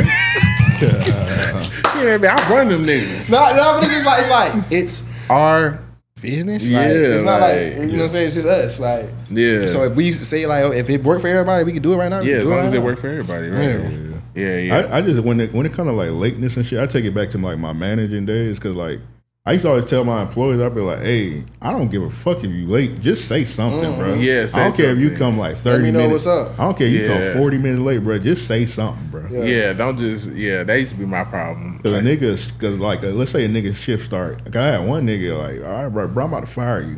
Like his shift start forward, and it coming like 4:40. Not saying that's nothing. yeah, I'm you thinking taking it too I'm thinking far. you no call, no show. Like, Now you fucking it up for everybody. all you That's gotta- crazy. All you gotta do is hit me up, like hit the job. I'm like, hey, bro, I'm gonna be like 30 minutes late. Yeah. Like, okay, that's fine. As long as the nigga know. But yeah, that's the shit. Right. Yeah, like, but Yeah, because you get some people an inch, they start taking a mile. and all that shit. Get But I used to have I've really tightened up a lot because I used to be like an hour late every oh no, Sunday. he used to be lit as fuck to the bar. Yeah, and then I used to like not say nothing. Like I would let y'all know I was running late, but like don't start calling me because now that's why we don't do the location I ain't thing. gonna start taking pictures and shit. Yeah. my tire bust. No, you know I'm walking with attitude. It's like, damn, bro. You don't know what you got a ticket rushing over this Like bitch. nigga, why this picture say Getty Images on it? Yeah. Then I had to tussle with the police. Nigga done shot me and shit. Grazed me, goddamn. They were still looking for me. Let's pod. The dogs out there and everything, man. I'm talking about I just lied. I was half asleep. I'm in that I bed. just need to pod today, y'all boys. I'm like, let's just start, bro. Yeah. We just do anything. I'm in that bed. Yeah, my wheels got delayed. Just lying. At least I told the truth about lying. I don't like the look. That I would let y'all know. I tell a white lie. I promise you, I didn't even read about that last part. I just seen it say 2:45, and that's the only thing I tell a white Didn't even lie read it. every now and again, but I'm not. You gonna soon know the truth because I'm not one of the people that's gonna like go to the dirt with my lie. We got it. Yeah. All right. Lastly. Yeah, I'm gonna say I'm trying to do the math and shit. Yeah. We on tripping. like hour 17. Oh shit! It's 8:00. Yeah. Niggas tripping. Lastly, we haven't did a long episode in a while though. For the shout out or rock out, I got a new phone, y'all, so I'm locked out the email right now. So I just got a little scenario I had seen. So basically, like it was this lady who went viral on Facebook for her daughter was acting up in school. Mm-hmm. So she cut her daughter hair and then was like, I'm finna make her wear her hair crazy with these bows and she gonna wear bobos and this and that. It's kind of like, and a lot of people do that. We've seen the videos of them cutting the boys' hair, cutting patches in their head or doing this or doing that and sending them to school. I want to get y'all opinion on it because me and my old lady was talking about it, like whether we felt like it shot out or if that's like a good discipline method for kids. What do y'all think? Public humiliation? Yeah. No, I don't think that's good. What you think, Em? Nah, you talking about like actually posting it? That too. Once you post it, you lost the plot. Yeah. Posting for one is like, because it's like, how is this helping the child? Yeah. Also, I don't think you should be humiliating the child. I'm gonna be honest, bro. I say it all the time, and I know it's problematic. I used to just get my ass beat as a kid. I feel like that worked. I feel like getting my ass beat shaped me as a man. Yeah. Yeah. But you got some real low limit soldiers where it's like, that's it? That's it. I can say no. But, okay. He talking about that's it. My brother. That's all you got? They was. But people like that, though, see, that's why whoopings, it depends on the type of person you is. Yeah. Okay. You know what I'm saying? Because, like, if a person only think a whooping is the punishment, eventually you could take a whooping. A whooping hurt for like a moment, but it don't hurt that bad. But with my brother, like the whooping, like it went from like belt, okay, then my mama using a broom, okay, now we wrestling, okay, now my daddy choking you out on the washer, okay, now you and my daddy wrestling. Like, but it's like a fear of consequences then, though. Like, you know what I'm saying? Like, knowing it's a difference between knowing that you could take a punishment or knowing that whatever the punishment gonna be, you'll be able to do it, as opposed to like being able to kind of process the thought, like process thoughts that's gonna not put you in that situation. You know what I'm saying? And being able to self-govern as to being able to like, well, fuck it, I'll just do whatever I wild out because I know I can take the punishment, as opposed to well, if I go too far, there's gonna be repercussions. Like, So we all know the let me kids who control myself. Who knew they was getting an ass whooping when they get home, so they put on extra layers of pants and shit and just be like, fuck it, I'm gonna take the whooping. But I do feel like, or like, fuck it, I'm just gonna wild out because I already know I'm finna get whooped, so I'm finna max the fuck out this shit. I remember my sister did that one time. Went to the movies with her friend and shit, was out to 3 a.m. Mama beat her ass all night when she finally came in and had everybody from the whole family call the house the next day. I'm so disappointed in you. She was in like 8th grade. Like, what the fuck are you doing? But yeah, I will say I think public humiliation is stupid. I think if anything, that makes the situation worse, especially if they're getting in trouble in school. Yeah, because like, oh, you want to be a clown? I'm gonna make you the clown. Yeah, and now they finna get in fights because they're not the only clown in that bitch. Yeah, so that's stupid. Now I do think like maybe like I've seen like a parent like be like, okay, you go to school where y'all could dress down, but you finna wear uniforms until you get your grades up. But I don't like the raggedy uniform. Like, no, okay, you got to wear uniforms while everybody else. Okay. I don't think that's public humiliation. I think that's more discipline. I don't think that's bad. Yeah. Or like, you know, you got dreads, we cutting them off. But don't fucking cut them off with patches and shit and make them go to school like that. Like, we cut them off at the barbershop. Like, you're getting a fresh cut. Yeah, just knowing consequences. Like, and I don't, just knowing what the consequences is. And then it's like, but I feel like the punishments always have to align. It has to be some messaging. With the child, yeah. It has to be some messaging in the punishment too. It can't be like, oh, this nigga, like, he be sleeping in class or he be turning in late work or he missed an assignment, I'm gonna cut off his dreads.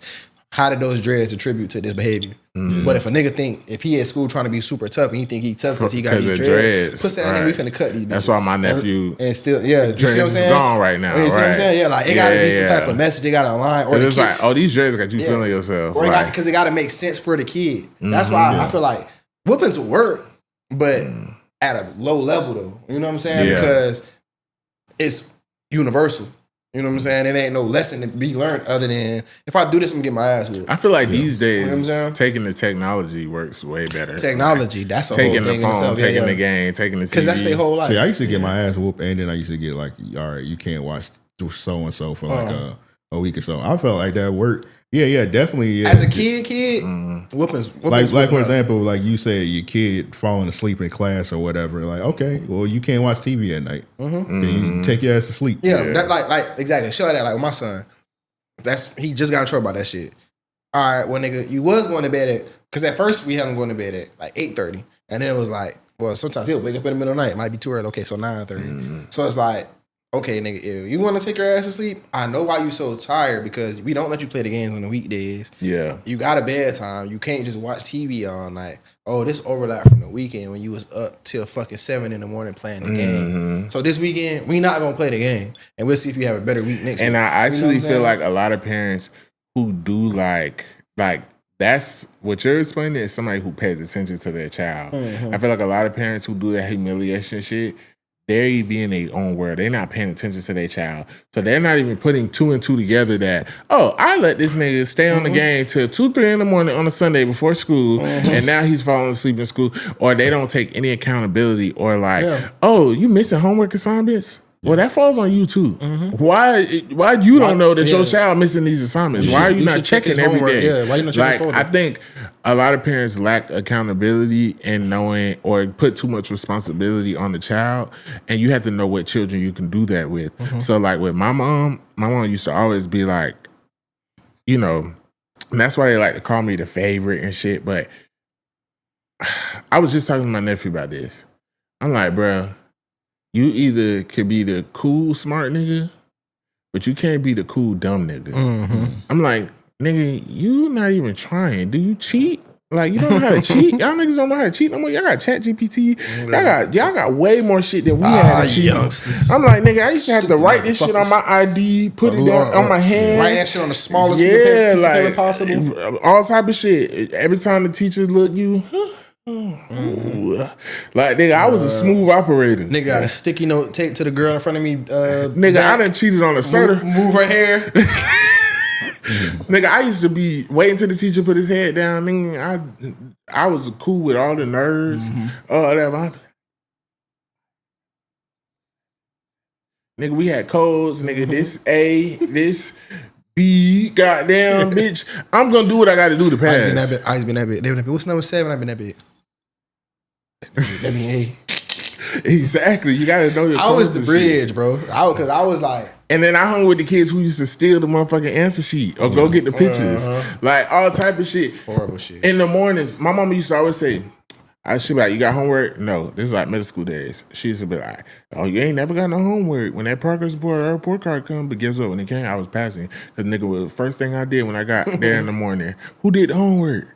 You know what I'm saying? Copy. Like, I'm like, y'all not even smart no more. Y'all don't even know how to cheat. Just be doing shit. Yeah, so, but my thing is it still falls on the parents because it's like everything is virtual now. You can literally have your child log in right there and see if they doing their shit or not. So, like, you know, y'all know I always say the first and foremost, like, your kid gonna do what you teach them to or what you train them to do. You know what I'm saying? Like, it's literally like that. It's like no different than, like, I hate to say it, but if you get a puppy when they first born, and then you probably trying to teach him how to wait the things he can do, can't do, whatever, and that's how they gonna be. That's how a kid is. So it's like, oh shit, that's how a kid is. So it's like, with my son, I was always on him. He always knew right, certain shit. Like, I'm not going for it. Like, certain shit that's not being done. Yeah. So my son is equipped. He know I don't have to be on my son like that because he knows what's okay. What I'm going for, what I'm not going for. And it's not like I'm just like letting him do whatever. And then he'd be like, and then they'd be like, and then I'm like, why the fuck is you doing that? Like, it always amazes me, them videos where kids get into something where they have like fucking powder all over them or Vaseline makeup. That baby like 2 years old. Like, that baby had to play with that shit for like 40 minutes. Right. You let Where the were baby you? unsupervised for 40 minutes? What the fuck were you doing? Yeah, I never get that. They be recording, laughing like that. Yeah, I'm like, how did that happen? Like, this should make you like a bad parent. Like, this is the type of shit that be going on mine. But it's like, like from day one, bro, you have to instill shit in your children. And a lot of people like to skip them steps. And like, and then when they older now, that's when they want to come in and try to be regulated and shit. And it's like, this baby ain't had no like no real discipline, no real structure his whole life. And now he older, but he already setting his ways. And you getting on him like, why the fuck he ain't doing what he's supposed to be doing? And I also think you ain't instilled that. Where a lot of parents fuck up at is they think the fear method always works. I'm not gonna lie, I always been like a scholar. Like, I was smart in school and shit. The only time I've ever failed was when I lived with my strict ass dad.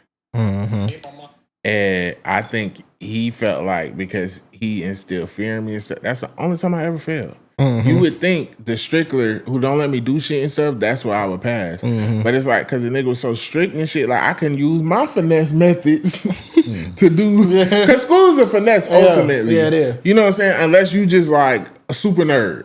It's a finesse. You know what I'm saying? They're like, nigga, you don't even let me out the house. I can't even go to little John in them house to get the homework and shit. Like, yeah, like it was just, so it's like, with my mama, she wasn't that strict on me. She was more strict with my siblings, but with me, she just instilled that trust in me. She even say like, by the time I got in high school, like she didn't have to check nothing. She just knew, like, oh, he's mature enough to. Even my senior year, she was like, she used to be asking me like, hey, like I'm like, I got it. By this time I got a job, I got a car. I'm like, sit the fuck down. You know what I'm saying? So all in all, I don't know. I do feel like you have to know which child, how to discipline them, because every child is different. Beatings may work. Yeah, I was about to say, because I used to get my ass beat. My brothers and sisters never got their ass beat. Matter of fact, I was having a conversation with my sister. We was it was me, my sister, and my cousin, and we was talking about my grandma, because my grandma used to punish me, and she used to take our shit, and my cousin lived in a different state, and she used to punish that nigga. And we was talking about something, grandma used to be strict and whatnot. And my sister was like, grandma used to punish y'all? And we were like, yeah, she took my Super Nintendo. She ain't never beat me or nothing, but she used to instill punishments. And my sister was just like, her jaw was dropping, because my grandma, by the time they came around, my grandma was the nicest person ever. But that's just how, that's how she had to raise me, because I was a stubborn motherfucker. I needed that shit. That's how that should be. Yeah, like same. Like I ain't need to get a whooping, because it didn't make sense to me. Like, a whooping ain't do nothing, but I know that you whooping me because I did something or because you upset. Yeah. Like, so I ain't really getting too much from this other than, okay, I know that if I get caught doing this or if this happened, I'm going to get my ass whooped. So I'm not doing that no more. What age did y'all stop getting whoopings? Like, I got my last whooping in 6th grade. I got a whooping late, but I think that was because my dad was just, he was pissed off at me. Yeah. So he whooped me like when I was like in like 13, but I think he was just mad at me. Yeah, I feel like my last whooping was probably like before middle school. Like my mama, because I had lived with my dad in 5th grade. He tried to whoop me. That's when we wrestled in the back of the barbershop, and I picked up the screwdriver. I feel like, and then my mama, like one time I got smart with her in like 7th grade, and I was laying on the bed. I didn't know she heard me. And she said something. She was walking past the door, and I was on my phone. I ain't gonna shut the fuck up. And I didn't know she heard me. And she just carried. She was swinging on me, and I had a natural reaction. I kicked her in her stomach. Damn. She was like, she tried to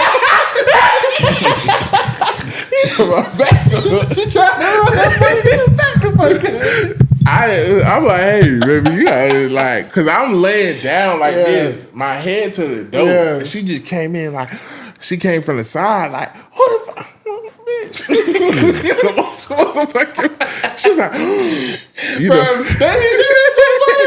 like, you're over here abusing me, but because I put up a defensive stance, it's crazy. You know what's so funny? She didn't go tell nobody. She kind of just left out the room, and after that, I think she was like, I ain't hit him no more. That nigga kind of hurt. Get the fuck out of me. You know how to win out her ass a little bit. But every kid is different because, like, okay, me and my cousin, my mixed cousin, who I be talking about, we went to the same elementary school, Beauclair, and my grandma lived around the corner. So we would go to her house every day after school. And when I tell you, like, my grandma ain't never really beat me. Like, I never got beatings by her, none of that. She never really had behavioral problems with me. But every day, her and this nigga she used to be having bells. It got to the point where, like, they used to be in that bitch tussling. She used to be body slamming this nigga while I'm over there eating Teddy Grahams. Like, what the fuck? So it's like, why aren't you, we're the same age, in the same grade, but it's just like everybody's different. But the things he had going on at home, I didn't have going on at home. You know, that's no excuse. And then ultimately too, and like not trying to talk, cuz if you watching whatever, but he had a white mom. You know what I'm saying? Versus I got a black mom at the end. That just be a different. So it was like, you know, and he turned out to be a great, respectable young man. But it's like, or even like when Tylen, my older nephew, was young, bad as fuck. Badass jit. Like, bad. Like, super bad. Every time he used to come to our house, we used to have to beat his ass. Like, I remember I tried to hold him down for my mom to give him a whooping. The little nigga was like 6. He swung at me. I felt the wind go past my face. He almost knocked me the fuck out.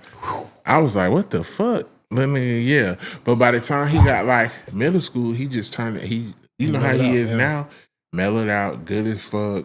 No problems in school, whatever. Just walked to the beat of his own drum. The opposite was Zai. Zai was this good, sweet kid, wouldn't hit people back and shit. We like, you don't let people do this, do that. Now, that's how I be doing, and they're probably still mellow out with Zai or whatever. I was you just had to talk to me.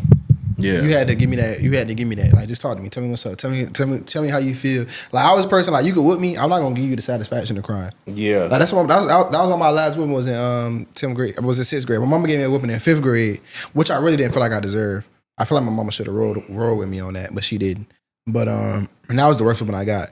But 6th grade, when she tried to whoop me, I was like, "Are you fucking serious?" Yeah, we getting too old for this. What the fuck are you doing? Like, yeah. And then it's like, I'm not finna let you whoop me neither. Like, I'm not finna just sit here like, bitch, I'm catching this bitch every time. Yeah, my mom didn't whoop me past 7. Yeah. Like, yeah. It's like, what you doing? Yeah, and I remember the last whooping I got at 7. That shit didn't hurt. It was like, Nah, the last one I got at 10, my mom whooped my ass. Like, she had some superhuman strength with that one. Really, I was more scared of the whooping than the whooping hurt. But it's like, it just be like you really finna whoop me though. Like, I remember my mama. I felt like she my mama threatened to take my phone in like in high school because I got a bad grade or something. I think that's the only time I got a D. And she was like, "I'm gonna take that phone." And I was like, "No, you're not." That's what my mom whooped me too because I had a D. I was like, "No, you're not." Yeah. She was like, "Who you talking to?" They love that shit. Like, what up, Adam? You? Well, you're not taking my phone. But the thing is, I had paid for the phone. She just paid my phone bill. So I'm like, if you want to take me off your plan, that's fine. But you're not taking my phone that I paid for. Like, looking back, I was feeling myself, but ultimately, I mean, you was feeling yourself, but I would just be like, you know what? You dead ass right. See, shit like that, saying shit like that to your mama, but you probably most niggas would never say no shit like that to their daddy. But saying shit like that to your mama, like, that'll start a war for months. You can't play it like that because that make too much sense. Even though you way beside yourself, that do make sense though. Like, but it's like, for one, you never said it to your dad. But if as a dad, if niggas said that, I'm like, because by this time, I'm like, you know what? You dead ass right. See, I like that. Your phone will be off by the time we get to the house. Your phone gonna be off before I finish the conversation. But it's like, you is right. I ain't got no right to take your phone. You can have that. But your mama though, the fact that you brought that up, y'all gonna be she gonna try to make your shit hell. Yeah, most definitely. Don't get into a pissing contest with your mama. Yeah, dog. during that time, that was like, I feel like we all, I don't know if y'all did, but I definitely went through that like snooty teenager era where like my mom just got on my fucking nerve. Anything she would say or do, it'd be like, and like my attitude was just horrible. Did y'all go through that? I did, but it wasn't for those reasons though. Yeah, it was different. I don't know what I was going through. I think it was because I was like had just started like dating girls and stuff. Well, that sounds crazy. Like, I'm saying, like, you know what I mean. Like, now you dating, you talking to girls and shit, and you growing up, you masturbating, and you know shit like that or whatever. Well, some of us fucking, yeah. But yeah, I just started feeling like, so you know, you shut up, bitch. Yeah, but all in all, bro, y'all stop putting y'all kids on social media. Stop humiliating y'all kids. Yeah, that stop putting y'all kids on social media. Because who are you doing that for? Yeah. I don't know, niggas be weird, but stop and doing shit for y'all kids. Like Amp said, when you put it on social media, you lost the plot. Just like Shorty with that bag of Kilo. You know what I'm saying? Like, yeah, damn, CPS took my kids. You know what's definitely gonna get your kids taken? Putting a bag of Kilo. putting a bag of Coke. You gotta think about it. She don't care actually. Them kids technically not hers. Not hers. Right. But I'm saying though, so it's like, if like, oh, my kid cutting up at school, like, you make me look like a bad parent. Now say if you like, I don't know, cut patches in your kid hair and cuss them out, make them go to school, or you whoop their ass and post now it on you social really media, look like a bad make them parent. go to school, like, Now that can definitely get your kids taken away. Yeah, you look unstable. Yeah, like what they do, like possibly people might look at you crazy, but what you're doing, I would never forget. I'll end with this. I'll never forget. I used to go to this. When I went to Fort Carolina, I was this real tall girl. Her name was Brianna, but we used to call her Tree. She was tall as hell, and we all used to be in there wilding and shit. But she used to always take it too far. We had a Jewish teacher named Mr. Mekshka, and like we used to be bullying that nigga, and he used to always be calling home. But it got so bad with Tree, she couldn't even come back in the classroom until she had a parent-teacher conference. So one day we had to sit in. Her grandma came in there. She quiet as a church mouse. All of that, her grandma there. So then finally, grandma leaving, Mr. Mexico like, thank you for coming, whatever. Grandma ain't even hit the parking lot. Tree started acting up. They called grandma back in. She thinking grandma done left. I'm like, bitch, you know your grandma can't walk that fast. Man, when I tell you grandma came in that bitch and whoa Tree the fuck out like a bitch on the street, they definitely called the same teacher who was happy for you for checking her. You can't go into people's school and swing this bitch like the trenchable. I was talking about because Tree was a big girl, like she was tall. So she tried to defend herself a little quick. Grandma said, oh yeah, bitch. Yeah, that's how my mama did. That's how my mama was gonna do Shay. I said, When I tell you, my cousin Shay, who was on the pod, when I tell you, bro, Shay got beside herself when she was in Fort Carolina. It was something about Fort Carolina. She thought she was big red and shit. Hey. Yeah, I ain't gonna lie. Shay used to This was Shay, but during this time, Shay down there always lived with me. You know what I'm saying? Like we more like brother and sister than cousins. Yeah. So it's like my mama was like, cause you know my mama like the tough auntie. You know what I'm saying? So she like, you think you hood? Come outside. Mama came home while I work. You think you hood? You think you tough? Come outside. Oh, you fighting Big Red, right? Fort Carolina, get off. Come outside. Yeah, get out. Yeah, I'm finna get out. Bro, when I tell you. She been, come outside. She done been, no. She like, nah, you Big Red, right, bitch? You bumping this shit? Come outside. Yeah. She done been, no, bro. When I tell you, my mama pulling her, and my cousin had like the threshold of the door open. Like, no. Bro, I was crying. That's when my mama had the most problems with me at Fort Carolina, bro. I got in so many fights. I used to be suspended. I was finna have to go to Maddie V. Fort Carolina. Fort Carolina was different. That shit was, But all in all, it's been a great episode. Make sure you tap in with us. Thank y'all for tapping into the 100th episode. Keep running that up. And yeah, man. Oh, we haven't done hygiene tips in a while. Just moisturize. You know what I'm saying? Moisturize. Use the yellow mouthwash. The one that burns? Yeah, use that. Yeah. And that shit do burn. The Listerine? The antiseptic one.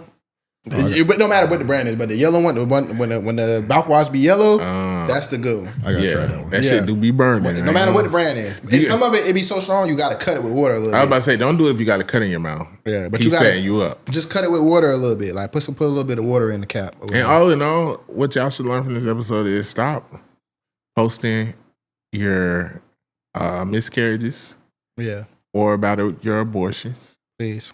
Stop embarrassing and posting your kids. Wow. And stop posting people in the casket at funerals. Real shit. Or like any other ignorant shit, like posting them like in the club and shit if you want to do that. What you mean? When they bring the niggas. That's crazy. You know they did let Shawty Lo go to his favorite strip club before he died. I mean before he went in the ground. Yeah, Blue Flame. Yeah, that's crazy. Shit, take me to Toonies. throw a 10-piece, some shrimp, all that shit in my casket. Greedy as fuck. And stop by Chick-fil-A and get me a or cookies and cream shake. And we in there. Them motherfucking animals gone. They gonna be biting all through your stomach. But hey man, it's your boy Low Key V. It's your man Mizzle K Thrizzle. And this is Paid N Bazed. It's Paid N Bazed, hell. Get money and wash your ass out.